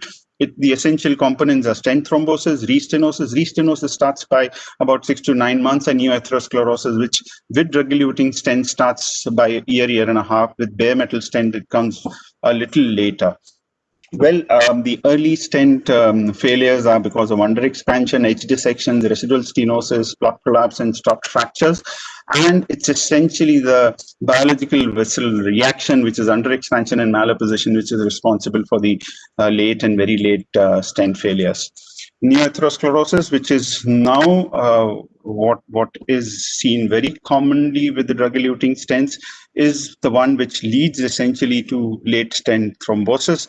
So I show you a couple of case examples. Acute stent failure. This was the case which was done 3 weeks back in our lab. So one of my colleagues was doing a circumflex angioplasty, a tight disease in the mid part. He dilated, and thereafter things went a little on the wrong path. There was dissection, and the wire went distally. So somehow the wire could get into the distal true lumen, so the vessel was stented, but it didn't look right. It absolutely didn't look right. So we did an OCT run, and I saw something which I had never seen before.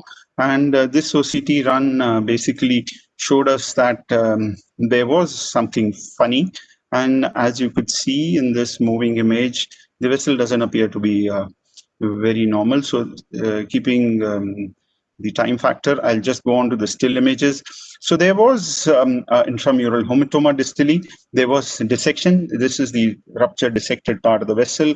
So the catheter now is in the true lumen, but in the proximal part where the arrow is, there is the vessel. This is the true lumen, which is totally compressed, and the catheter is in the false lumen. It is surrounded by the adventitia. This is the false lumen, and this is the compressed media. So we are in the false lumen, and probably the stent also, the distal part of the stent is also in the false lumen.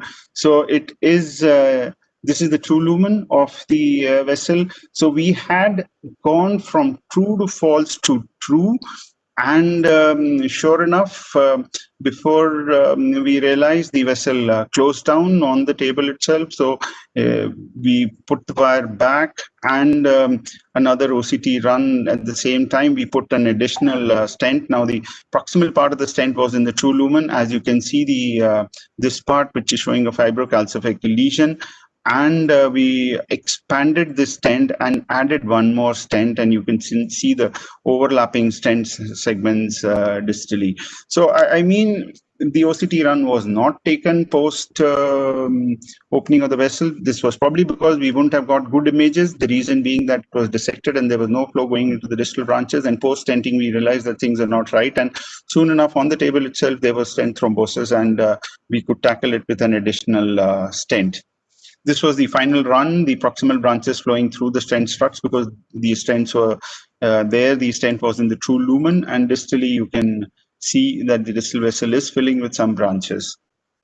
Well, restenosis, as I told you, is a very important feature of stent failure. BMS restenosis comes as a very uniform kind of expansion, whereas the ISR, which you see in the drug-eluting stent, is heterogeneous.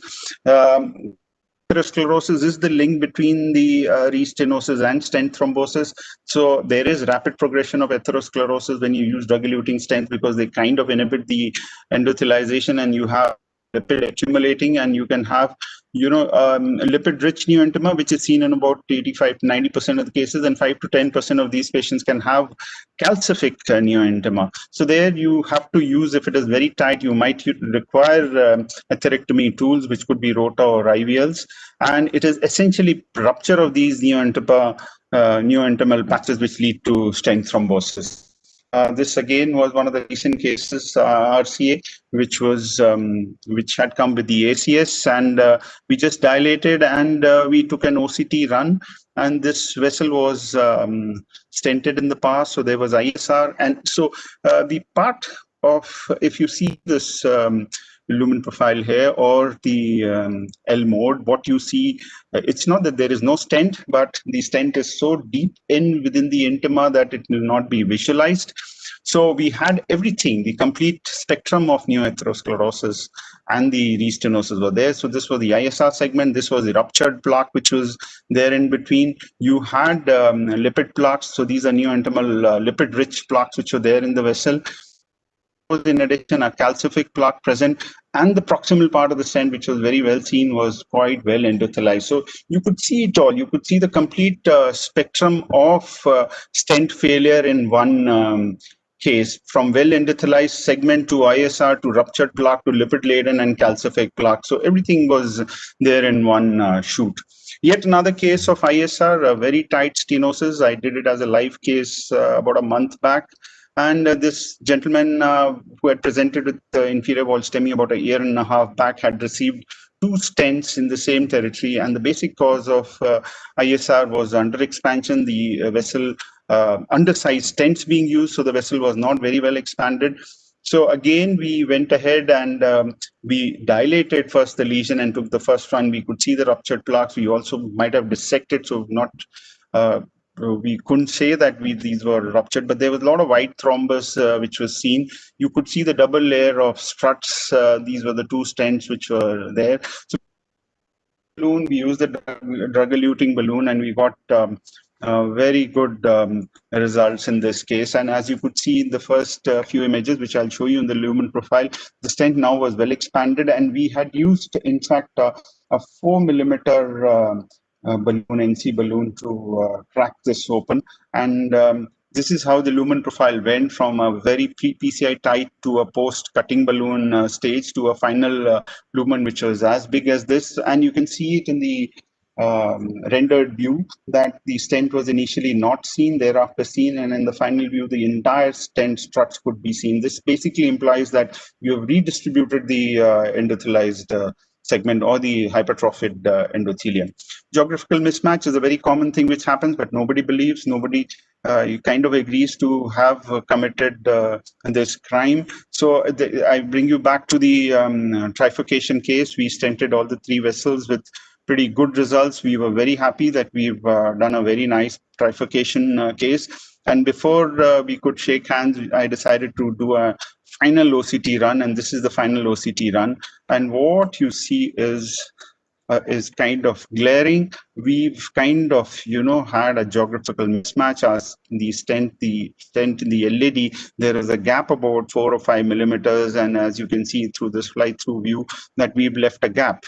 So this is what had happened. We've not only left a gap, we've had a geographical mismatch, which could become a site for restenosis because we've intentionally dilated this segment. In addition, the distal part of the stent, there was considerable malopposition. So we went back and we optimized the results. So that is the power of OCT. It tells you so much, gives you so much of information and optimizes your results. This was post-optimization and got very good results. So bifurcation, I think Ankush has covered everything. I will just touch upon. The most important thing to remember is that the side branch is the Achilles heel of bifurcation stenting. So you need to assess the side branch morphology well, and it is a session for imaging, but I must tell all the viewers that please do use the physiological tools, assess the side branch angiographically as well as physiologically before you decide on a single or a 2 stent strategy.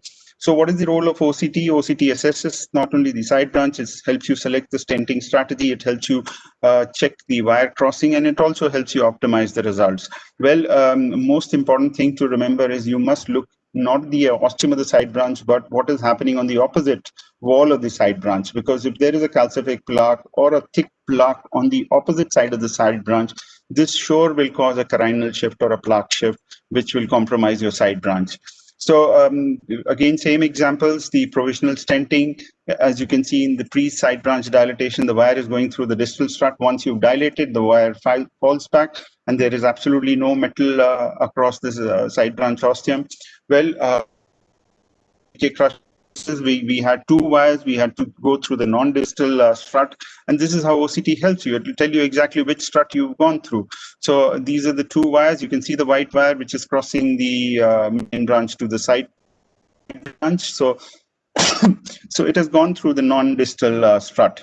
Well, DK crush patient, this is pre-side branch dilatation. You can see there is a lot of metal across the side branch and exact figure of it, but there is a lot of metal there between the main and the side branch, and this is the metal which is there between the 2. And after the post dilatation, you can see there is absolutely no metal, and you removed it all. So a very nice neocarina which you've created between the main and the side branch. And if you go look at this in the rendered view, you see the same thing. You can see a lot of metal which is hanging across this branch.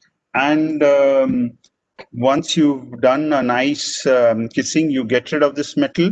And you can also see it on the rendered view. In the rendered view, all the osteas get marked by pink color, and you can see on the left side the pink color is not very clear, but if you see on the right frame, the pink outline is absolutely clear. There are no metal strips. Well, this brings me to the last part of my talk. Where did I go wrong? Does OCT help? Yes, of course. This is one area, Ronnie talked about bifurcation, left main, diffuse disease, long segment disease, and this thing, but OCT is pretty helpful when you are at loss. You don't know what you're dealing with and where you've gone wrong and what has happened. And more importantly, in patients with acute stent failure or stent failures which come to you, or you are on the table and you see some haziness, you're not sure whether you've dissected or whether there is a plaque or what has happened. So let's see a couple of cases where we analyzed.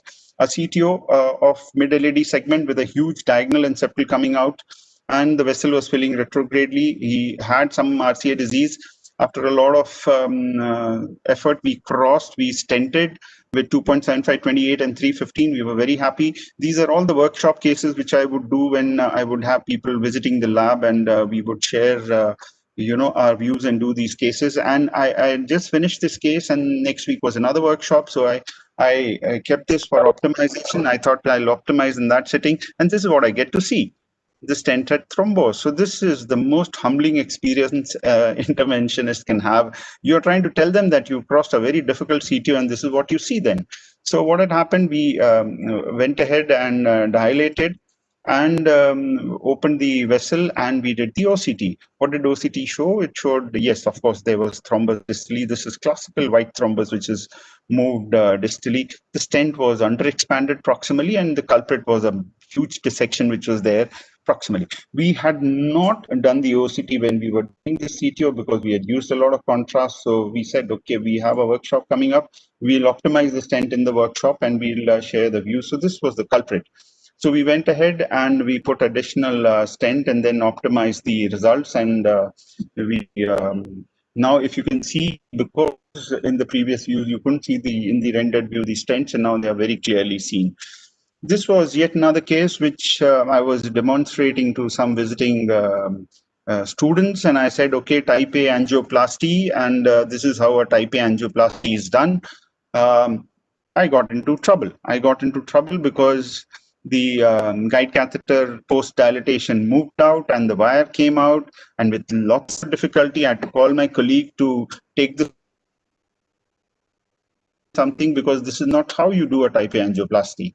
So it was kind of embarrassing, and you always get kicked from Lord Almighty when you try and show that you're doing a good job. So there was dissection, and there was also kind of it wasn't looking very healthy, but I had managed to get into the distal true lumen.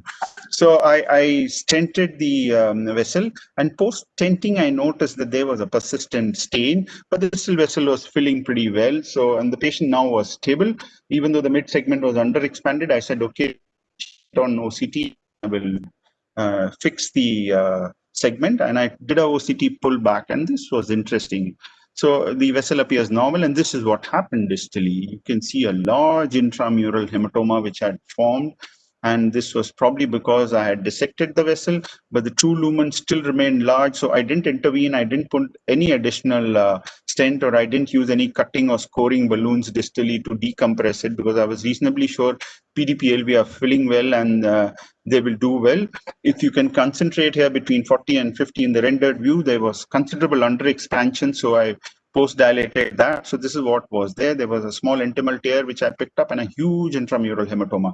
This patient, since the RCA distal vessels were filling, he was asymptomatic. I left him at that because I knew if I put additional stent, it will track distally. We called him back for follow-up at the end of 6 months, and the vessel was absolutely fine. Did a pullback OCT of the same vessel, and this showed that the vessel was, the hematoma had gone completely. It had got resorbed completely, and there wasn't anything significant distally except for a small speck which you could see distally. The stent was well optimized. There was a little bit of ISR which had set in, probably because it was a thick fibrotic plaque, and we hadn't dilated very hard because there was dissection. So you can see there is early late loss which is happening in the mid segment, and the proximal part was pretty okay. So ladies and gentlemen, what I've shown you is that post PCI OCT does optimize, and this is a very common figure which is quoted in almost all the talks and in journals, that there are multiple things which you can look at. You basically strive to expand your stent well. You need to achieve at least 80% of your reference diameter. 90% is optimal.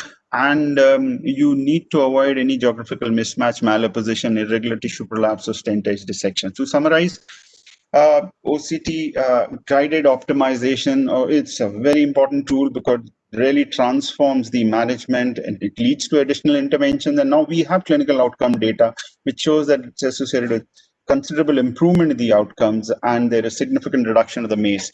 Well, head to head, if you compare, OCT is about 3 times more sensitive than IVUS to detect stent-related complications, because IVUS has got its limitations, even though I very strongly feel that both the modalities complement each other, and there are certain strong points of IVUS as well. But I mean, OCT is much more sensitive in picking up small things. So good imaging modality is a hinge on which the correct decision making is based, and OCT is an ideal tool for PCI optimization. Got a tremendously short learning curve associated with less radiation exposure and procedure time. I have done left mains with 40 or 50 ml of contrast. When patients had LV dysfunction, you don't need to, contrast is not a big issue. So one run will show you so much and give you so much that you will be able to plan the entire procedure. And high definition images lead to better delineation of the plaque morphology, and you accordingly select the tools for doing the case. Accurate vessel sizing is very, very important. I showed you a case of ISR, which was primarily because the stent size was chosen wrongly and the undersized stent was put, and then he went another plasty with another undersized stent. So sizing is very, very important. And once you've stented, you need to pick up the complications post-stenting and treat them accordingly. Thank you so much for your patient hearing, and I'll be happy to answer any questions if they are there. Thank you, Dr. Chanda. Thanks for a very nice and lucid presentation of various cases, and most of the, findings in OCT in clinical use you have shown in such a short time. Thank you very much. We can go to the next one. Thank you very much, sir. May I now invite Dr. Sambas Sibin for his talk. He's a senior intervention cardiologist at Coimbatore. His topic is my approach to calcified lesions. Yeah.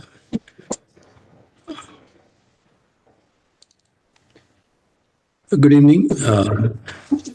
Can you see this slides? Hello? Yes. We get. Yeah. This is about 2 cases I would like to present wherein imaging was very useful. The first one was actually an 80-year-old gentleman. Is a father of a practitioner, so a diabetic hypertensive who presented with an ACS STEMI. His risk was quite high because he had a moderate LV systolic dysfunction and is with a lot of comorbs, and of course he's a father of a practitioner, so that adds again to the risk. And he underwent an angiogram elsewhere and then came to us for a second opinion. And this was the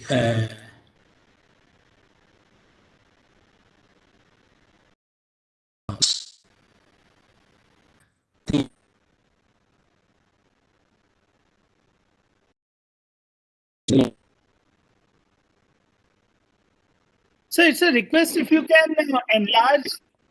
So it's a request if you can enlarge the presentation. Okay now?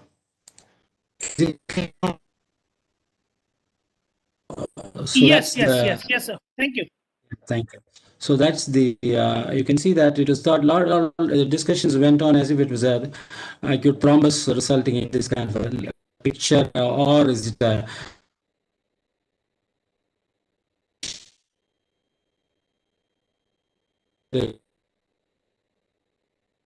surgical way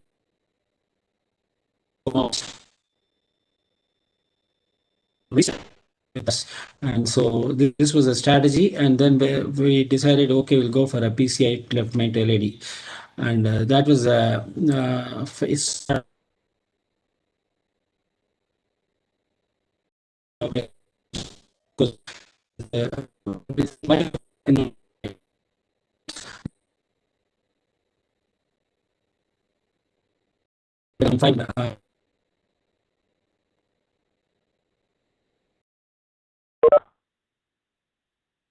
but then we didn't do an IVUS. We could not cross the lesion, so we thought it's a huge chunk of calcium, so we went ahead and rotablated that. And,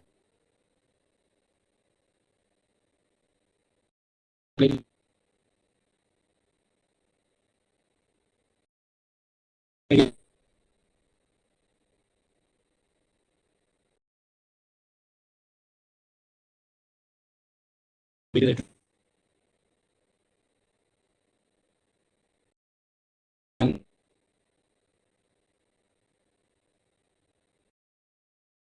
calcium all through, and then right. But okay, it's not enough to just start with this and go ahead with the stenting. So we did an IVL on this page. That's a thick calcium. You can see the deep calcium, and so we did a IVL.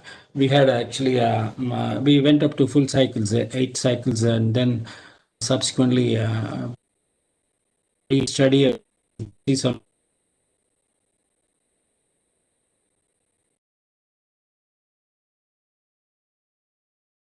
We thought, okay, we can get the post IVL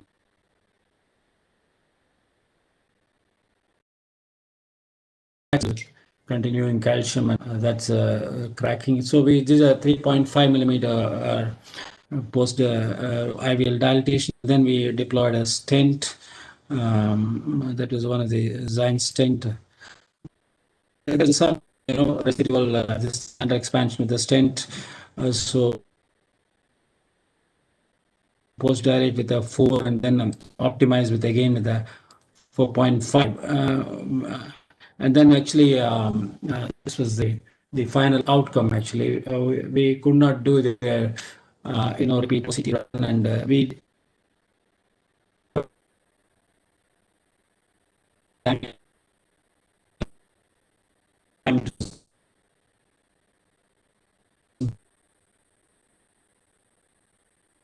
it was a kind of a situation where final result. So what else could we have done? Whether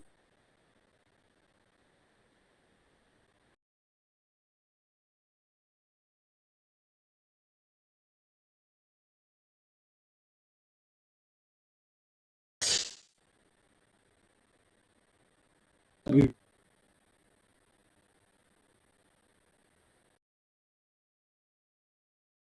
or maybe a tube patient in the before comorbidities, and so whatever we thought is be fine. We should not be too greedy to end up in a complication in this kind of 80-year-old man. So that's the scenario. So learning what support presence of an OPN balloon. Of course, I don't know whether this will have helped in this patient. These ROTA and IVL are not competitive; they are complementary to each other. If OCT crosses, the IVL balloon will definitely cross at ease. So that's what we learned in this patient. Actually, all radiolucent lesions are not thrombi. They could be chunk of calcium, as was seen in this patient. So that's the first case, and then I would like to show you as a second case.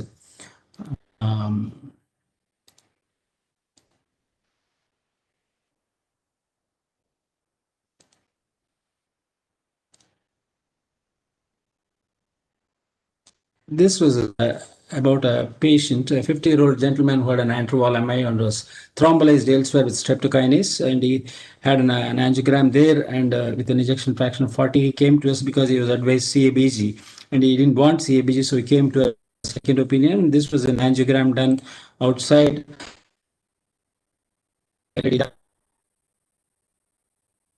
Probably was a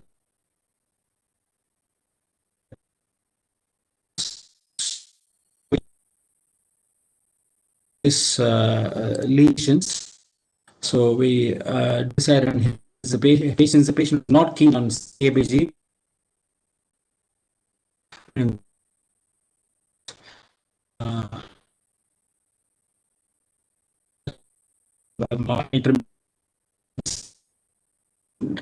decided to go for a PCA with the image guidance. We initially thought we'll for a 2-stent strategy with a probable decay crash.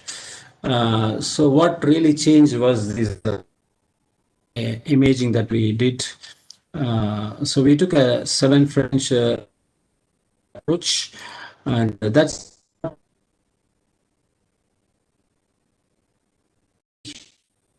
you can see a chunk of calcium.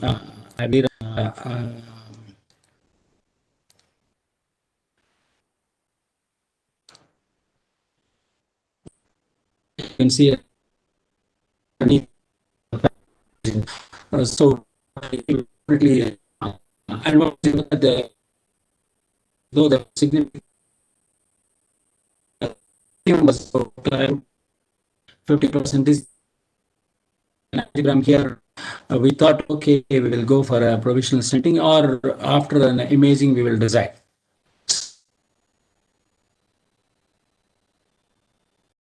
The both branches.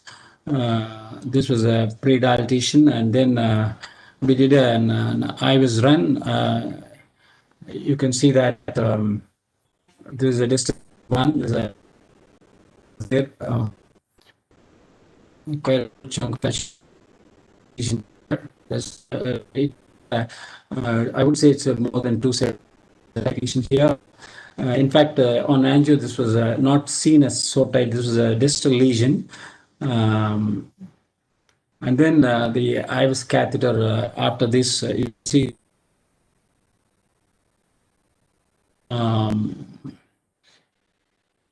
then you can see a jump because that was a tight lesion where it jumped, but it was not a 270 plus calcium. So we thought, and that's a approximate. Decided, okay, provisional stenting strategy, but we did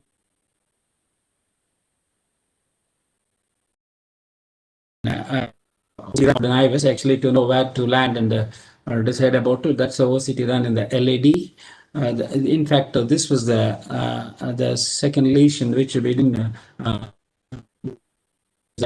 actually. So this was the OCT run wherein we could get a good. You can see the good landing zone between 20 millimeter. You can see a fairly good elastic media. This thing. So we thought that would be an ideal landing zone for the distal stent. And then proximally, we thought definitely we are sure we will require more than one stent. So this is the area where we got a good media. So that somewhere here we will land a distal stent. And as we move proximally, just at the ostial LAD, we thought, okay, so on angiogram it was fairly all right. But what we found was just after the ostium, we saw a good lipid-rich block, which I will show you actually. So there's a lot of calcium also in this. So we was wondering whether to go ahead with the rod ablation or not. But then we thought, okay, we'll take a chance and go with a balloon and stenting. So this was a side branch. And after that, and we took a Zions explanation for the distal lead, and approximately 4 millimeter Zions was put in. And then we did a post dilatation. Wire recrossing was done, and then proximally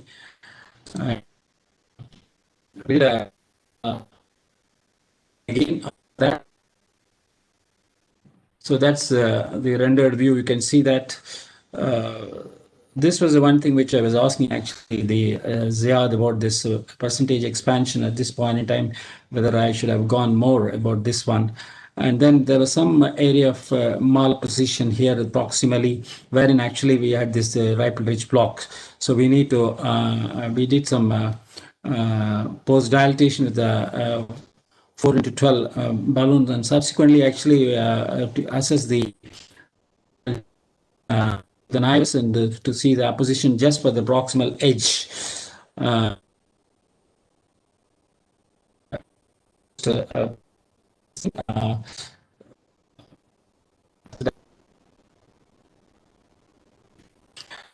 was a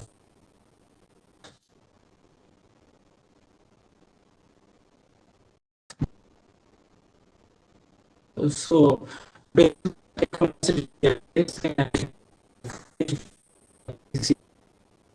angiogram did not help us much in this patient. So it is not only helpful for optimization, but also for therapeutic strategies. IVIS and OCT, as was discussed by Dr. Chadha, it's complementary to each other, and it will definitely help us in optimizing our PCI. Thank you. Any questions? Thank you very much. It was a very, good 2 cases where approach to calcium has been shown very nicely. I think we'll go to next talk. May I invite Dr. Mahesh Kumar? He has a tremendous experience in the use of OCT in various clinical situations and has also been, has also presented the SOCT PCI data. So may I request Dr. Mahesh Kumar to please make his presentation. Thank you, Dr. Samashima. Yeah.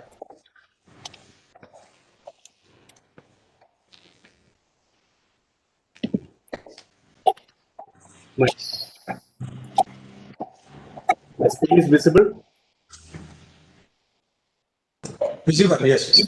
Yeah, thank you. So now we have all stalwarts: Ronnie Matthews, Zaid Ali, Chadda, Ankush.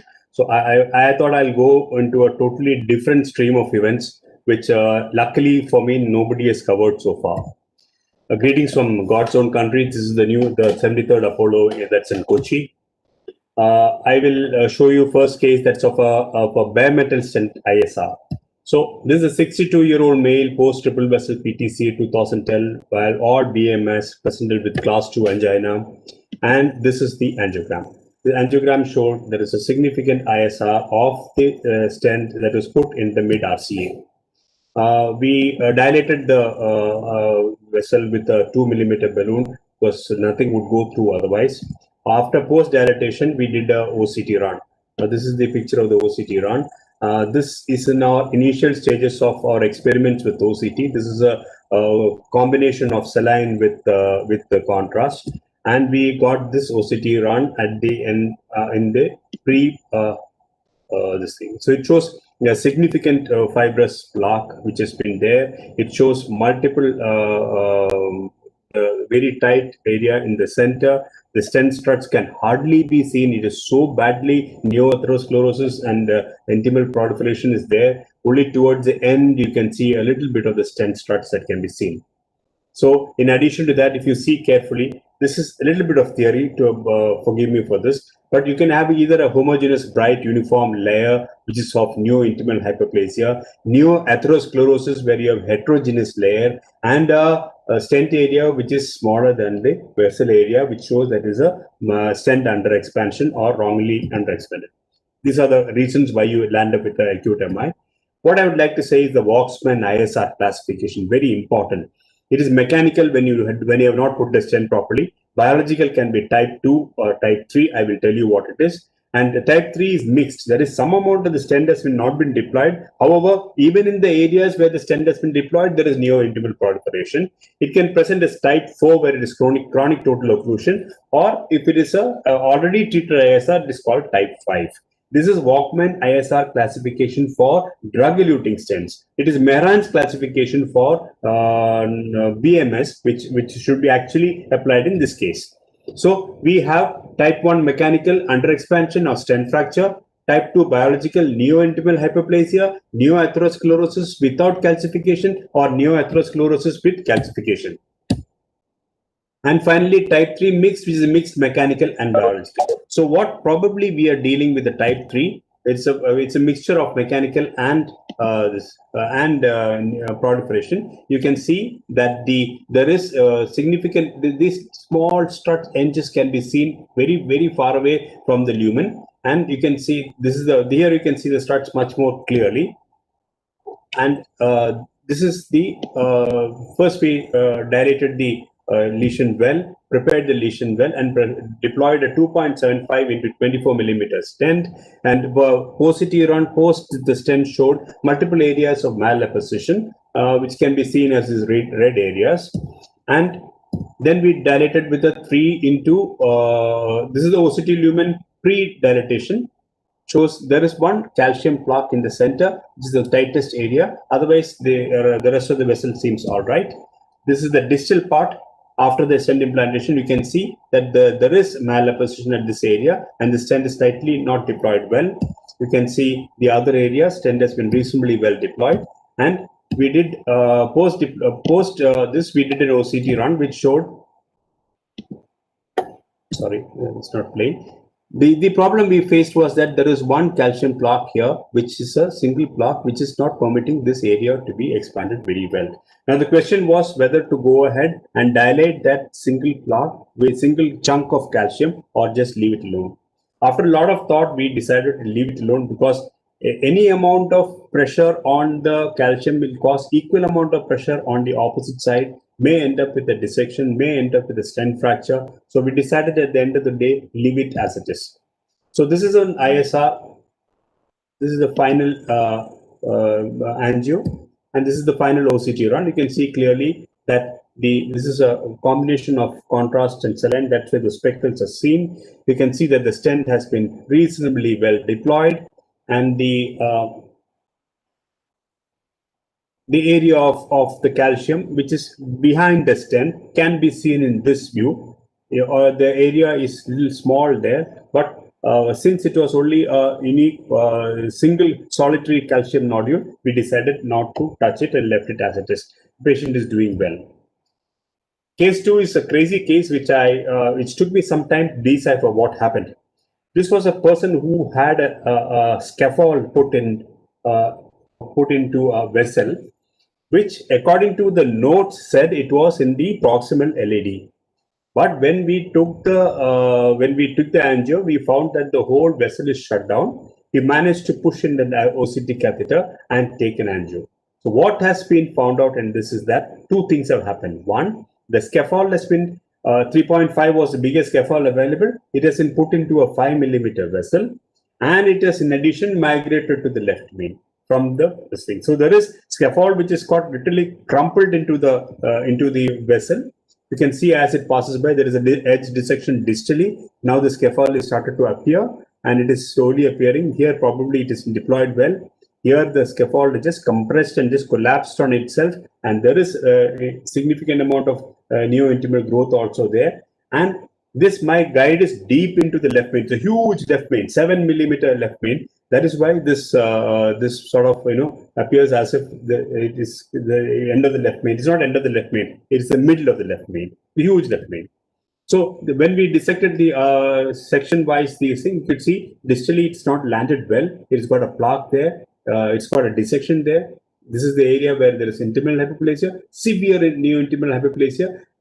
Not exactly, because the stent seems to have just collapsed there. And this is you can see the struts of the stent. Here also you can see the strut. And this is beyond the last strut in the left main. You can see the diameter is almost 4.46 millimeter, 4.67 millimeters. So that is where the difficulty has been. They put a 3.5 stent into a 4.5 vessel. So what to do? So what we did was we first went ahead with the balloon, 4 millimeter balloon, and dilated the area, the stent. Luckily, it was very, very easy to dilate the stent. It did not give us any trouble. We just dilated and it just behaved itself and opened up very well. You can see that the stent has been to some extent pushed inside. There are some areas of fresh dissection, and followed by that we took in a huge stent. We took a 5 millimeter onyx stent and then post dilated with practically a peripheral balloon of 5.5 millimeter balloon or 6 millimeter balloon, and deployed it from the LAD into up to the mid of the LMCA. So we could get a very good result. You look at the MLAs. MLA has been 14.57, and in the left main, the MLA is 24.3. So obviously, it's a huge left main with a huge MLA, and 3.5 scaffold that was put inside actually to the proximal LAD, managed to migrate, managed to collapse, and had to be redone. That is a thing. Third case is the courtesy of Dr. Ankush also. So this is a case of a 54-year-old male without any cardiac risk factors, had ST elevation inferior ward myocardial infarction. Angiography was done. It showed some lesion in the circumflex. It did show some lesion in the RCA, which was total. It was opened up, adequately stented, and we got very good results. And he went home happily. Fifth day, he came back to us with severe pain. He says the pain is very severe. It was there. It's like the chest pain he had before, and he got no relief with nitrates, but he got relief with some morphine. ECG dead normal, no fresh changes, cardiac macros are not raised. So we have a severe angina situation with normal cardiac markers and no ECG changes. We did we sent the left also, the circumflex stent is flowing, and this is the right. The right shows an aneurysm that has been formed in the proximal PCI. So 6 into 8 millimeter coronary aneurysm with the stent hanging in between. This is how the OCT picture looks like. Now, as Dr. Chadda had commented on this case earlier, we cannot make out actually the intima media or the adventitia at the area where the aneurysm is, but you can see the aneurysm. You can literally see the edges of the aneurysm. It's reconstructed. You can see the stent floating in the center with a lot of area of aneurysmal tissue around it. So we have a situation where this is how the 3D reconstruction looks like. This gives you an approximate idea. This is not exactly how the vessel actually is, but it definitely shows you, see the area of the stent struts, which is practically floating inside the aneurysm, and this is the OCT image. Okay, what we did. So we went ahead and put a covered stent in that area. So covered stent was taken and it was put across the aneurysm. And as luck would have it, it just shut off the aneurysm immediately. And we got clear flow with the aneurysm totally being excluded by the covered stent. And how does it look like on OCT? So this is a OCT picture which is very peculiar to a covered stent inside an aneurysm. Can you see this? This is coined as eclipse sign by Dr. Ankush. He has presented this paper in it's just been published in one of the journals, and the whole area has been covered very well. There is no stent protrusion. There is no leakage into the aneurysmal tissue, and the what looks like a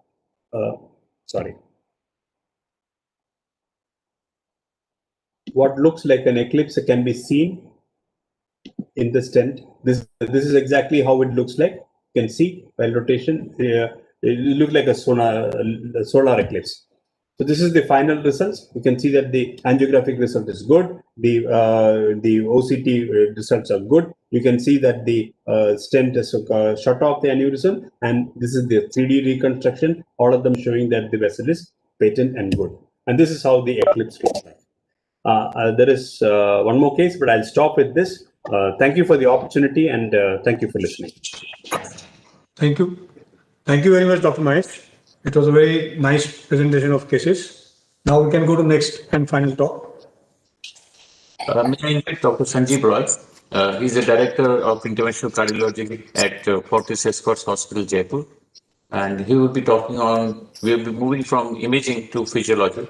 And the topic would be FFR in various clinical situations.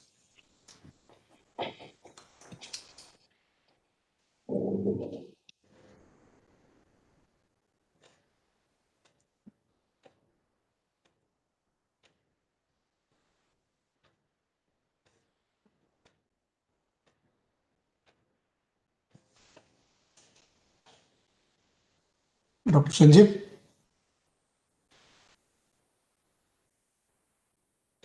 Dr. Sanjeev? Can you hear me? Yeah, yes. Now we can hear. Yeah. Sorry.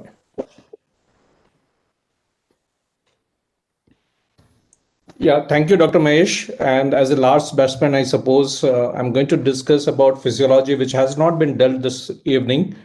And this is regarding FFR in different scenarios.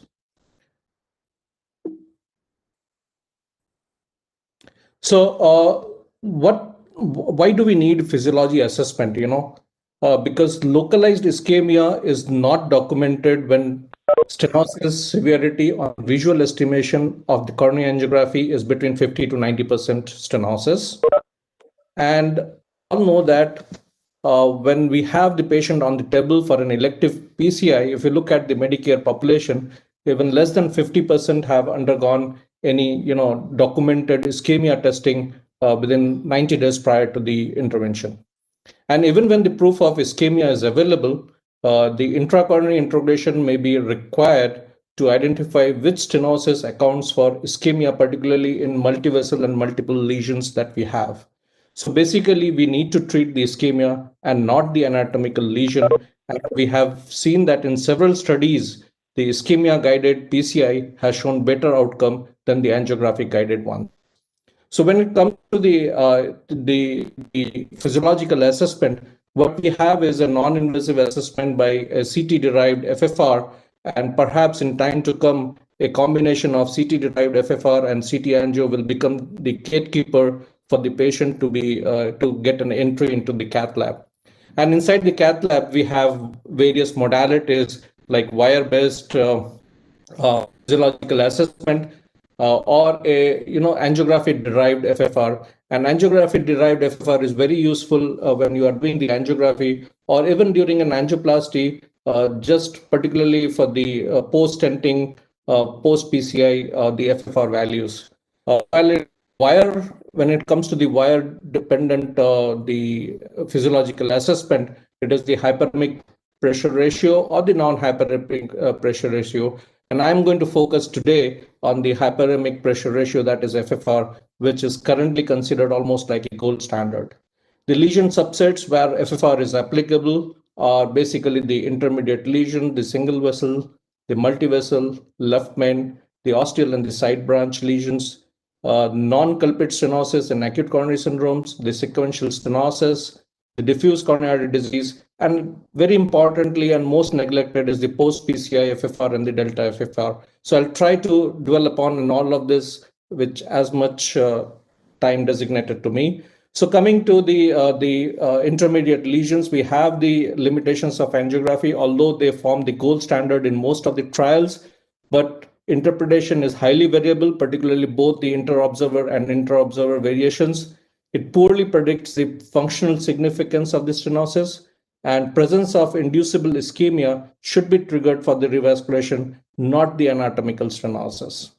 So one of the standard indication, and it forms the gold standard, is the interpretation of the physiological significance of the intermediate lesions.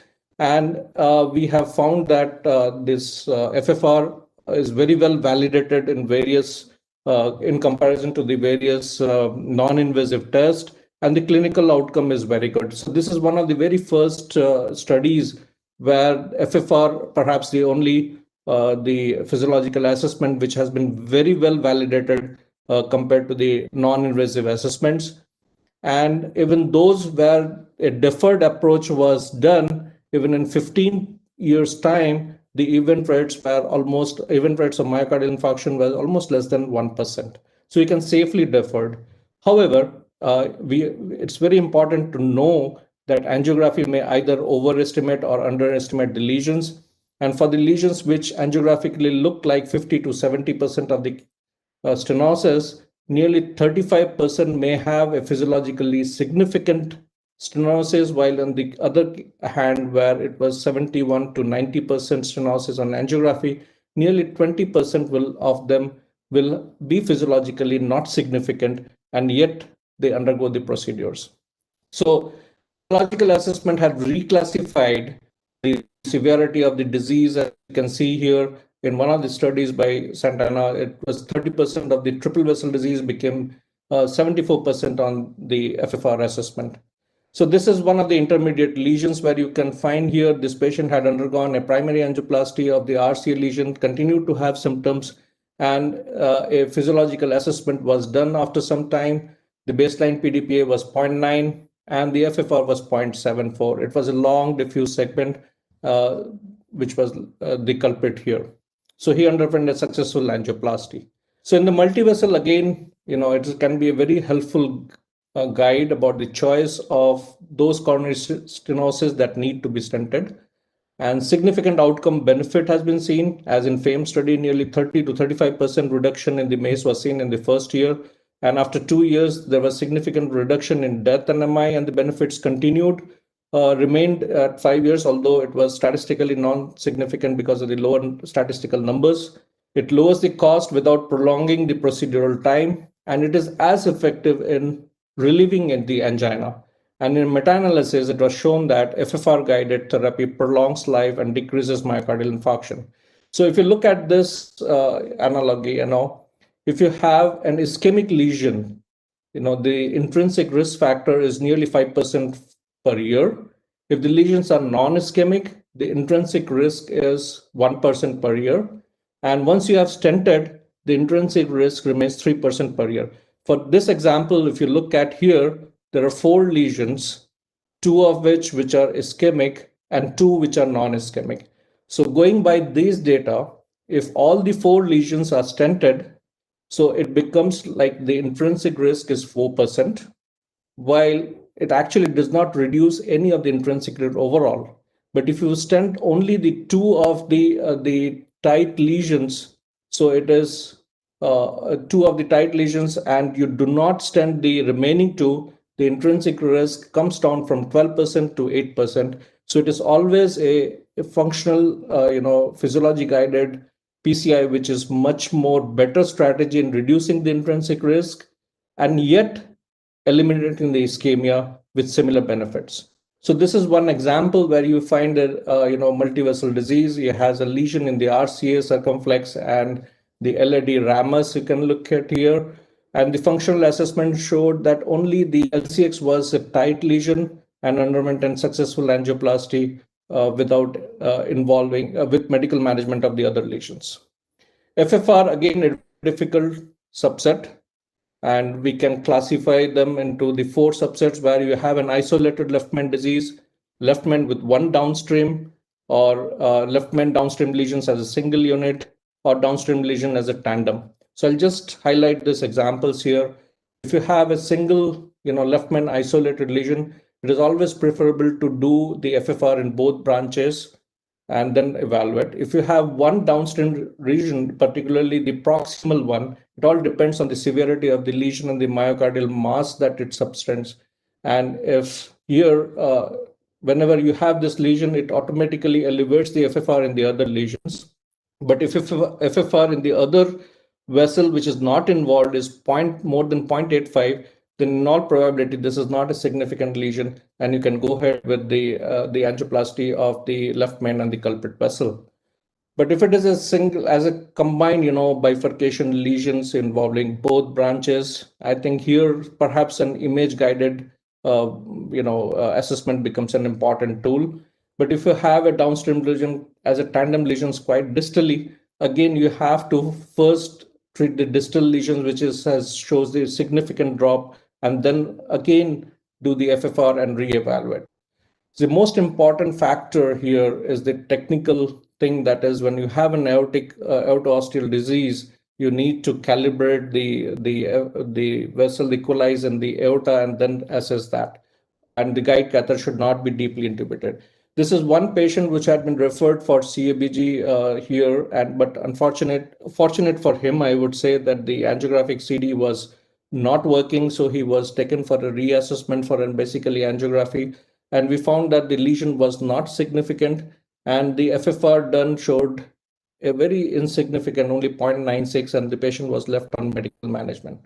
This is another case where you can look here. There was the osteal RCA and the osteal left main. He had earlier an angioplasty of the LAD lesion, which was looking a patent stent. And when I did an FFR of this lesion here, again the FFR, this is how you equalize in the aorta, and the FFR was very significant. So he underwent an angioplasty of the osteal left main with a very short stent, and then the FFR was quite significant. Surprisingly, when the RC osteal lesion was looking very significant, but when we did an FFR of this, it was not significant, so it was left on medical management. Again, when you have a downstream lesion here, a very haziness was seen in the distal left main bifurcation, and there was some doubt about the lesion in the LAD. It was not very clear. But FFR again showed a significant lesion drop in the LAD, left main LAD, while if you look at here, the circumflex was 0.81. So he underwent an angioplasty of left main to FFR and of the OM, and subsequently in the circumflex post procedure, it was only 0.88. So it was left alone, the osteal left front. This was how the picture was. It was 0.77 in the LAD and 0.81. Once this was dealt and the OM was dealt, the residual FFR in the circumflex was only 0.88, so left on medical management. So non-left men, again, if you have a bifurcation lesion, we apply here both in the pre-PCI, during PCI, and post-PCI settings. So pre-PCI, basically, it is used to assess the significance of the side branch if it is very significant. Main branch, if lesion is there, you don't assess for the side branch. So this is one example where you can see here the patient had a classical angina. The the ostia of the side branch diagonal was very tight, and the FFR was done. FFR was 0.78 for the diagonal, the ostial diagonal, and 0.81 for the LAD. He underwent from left main to the LAD stenting and was doing fine. Another case where during the stenting, when you have a pinching, most often it could be either a plaque shift or the carina shift, and this FFR is very useful in assessing the side branch. And here the side branch assessment was 0.93. Again, it was left on medical management.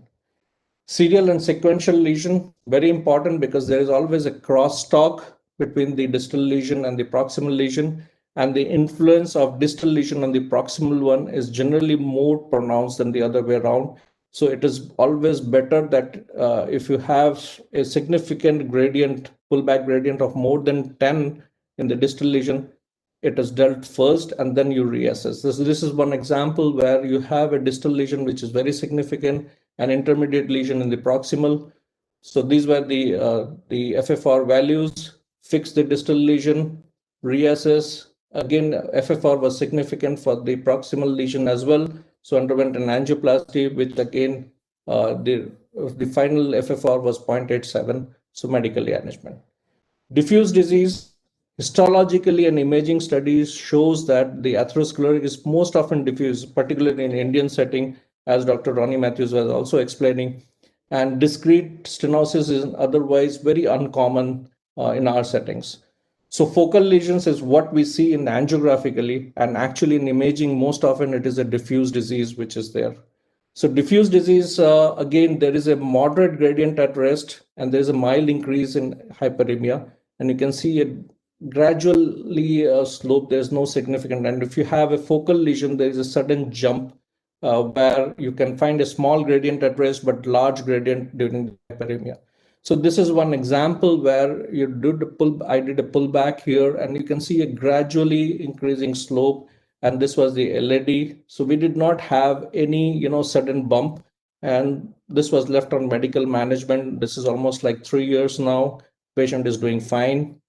Although the FFR was very significant, but there was nothing spot stenting could have helped him because it was a diffusely diseased artery and a gradual increase in the slope. Again, a situation like this is another example. So the first case which I showed, there was the RFR we did had a significant jump at this point of time. So it was 0.74 and 0.9 in the proximally. Did stent that, the proximal and the distal LAD, but then there was significant narrowing appearing here. When we did a repeat FFR, it was 0.5. So stented the distal part. Following that, it was only 0.93. In acute coronary syndrome, again, here in the acute phase, in STEMI situation, FFR is neither reliable nor useful. But after 5 days, it can have the same significance. But non-culprit vessel, we can always do that. And this is based on the compare acute study and dynamic study where, it was done either in the same sitting or the same hospitalization. But the bottom line is that many times we find it very logistically difficulty in doing that case in the same sitting in practical circumstances. So chronic STEMI, if you have FFR in the culprit vessel, like in stable angina, the scarring basically reduces the viable myocardium, and apparently significant looking lesion, they can have an FFR negative because of the scar. In non-STEMI, FFR in both culprit and non-culprit is very safe and reliable. So in other words, to summarize, we don't do in STEMI patient in acute STEMI, the culprit vessel FFR, but if it is more than 5 days old, it is quite safe and reliable. And in all other circumstances, be it the chronic STEMI and non-STEMI, it is quite safe and reliable. So this is one patient who had come to us 5 days post thrombolysis, and this was his artery. This was looking like an intermediate lesion. So did an FFR here, but this was with a different system here. This was with the iLab, and the FFR was very significant. He underwent an angioplasty of the LAD. So post PCI, this is one of the most neglected part we don't do. And actually post FFR, if you look at the cutoff values, it's 0.91. And it's very important to know the change in the FFR from the baseline. This is 0.2, which has a very good prognosis compared to that where the difference is very less. So this is one case where you can see here a diffuse disease in the non-dominant the RCA. There are significant lesions in the left dominant, the distal LCX and the PDA, significant lesion in the OM. And the LAD was looking like a borderline lesion. When we did an FFR of the RFR and FFR of the LAD, it was appeared to be very significant. He underwent an angioplasty of the LAD and the circumflex OM. And post procedure, if you look at here, his FFR was 0.89, which was quite good. So here comes the concept of two-dimensional FFR, where on one side you find an FFR values to be more than 0.8, and the other side it is less than 0.8. If you have a diffuse disease, the prognosis is not good, but if you have a focal lesions, the prognosis is good. You can stent for those with an FFR of less than 0.8, and those above 0.8, we can just leave it on medical management. Of course, there are pitfalls in the FFR assessment. Technically, if you have a insufficient hyperemia, if the guide catheter is deeply engaged, and if the drift is, the pull sensor, when you pull back to the ostium, if it is not significant drift is there, you need to re-equalize again and do that. And again, the equalization procedure, if you have an introducible needle inside, you need to redo that. So there are certain physiological explanation also. If you have a small perfusion territory, again, or a non-viable tissues, again, the FFR values may not be significant, as also if you have an abundant collateral or microvascular angina. There are certain lesions which need an interpretation explanation. And finally, there are true false negatives like acute STEMI patients and left ventricular hypertrophy or an exercise-induced spasm. So to conclude, FFR is an essential diagnostic tool in the catheterization lab. It has a superiority over the non-invasive physiological assessment. It appears very practical and advantageous. It takes into account the collateral circulation and the amount of viable myocardial mass. It is very accurate, reproducible. We have well-defined cutoffs, which is independent of the hemodynamic variables.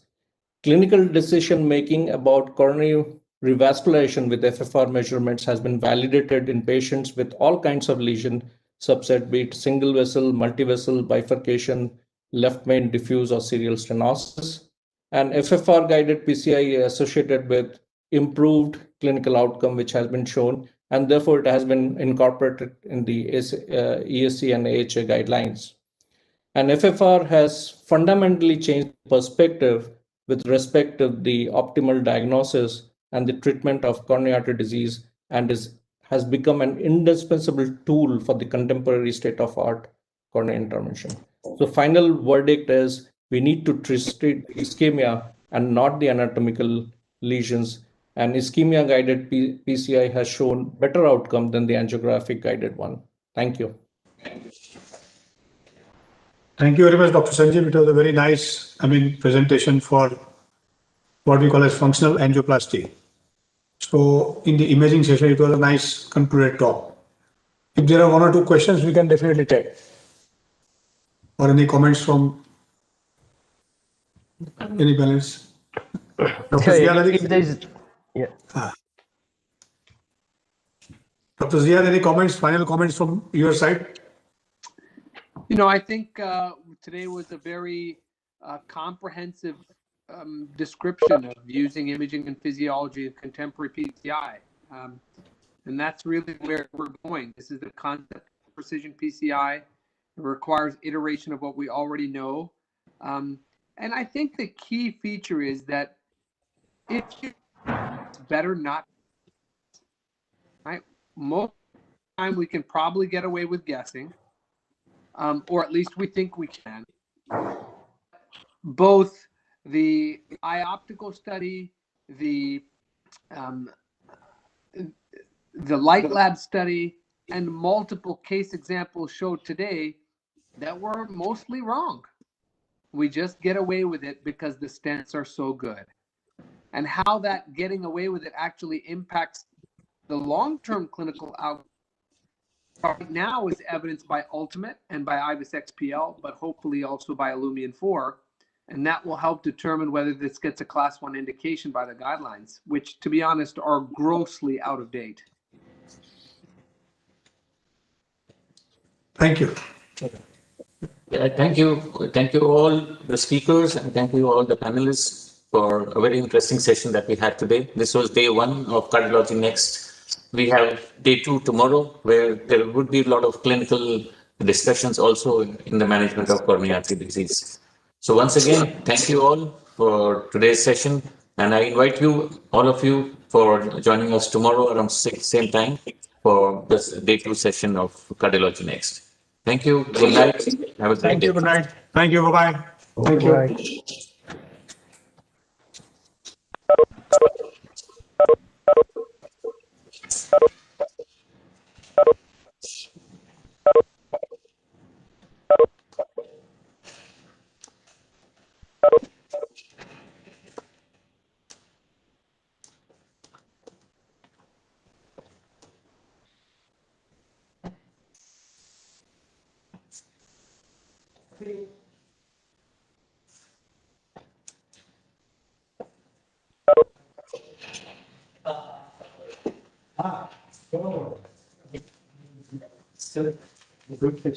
Yeah, very, very good.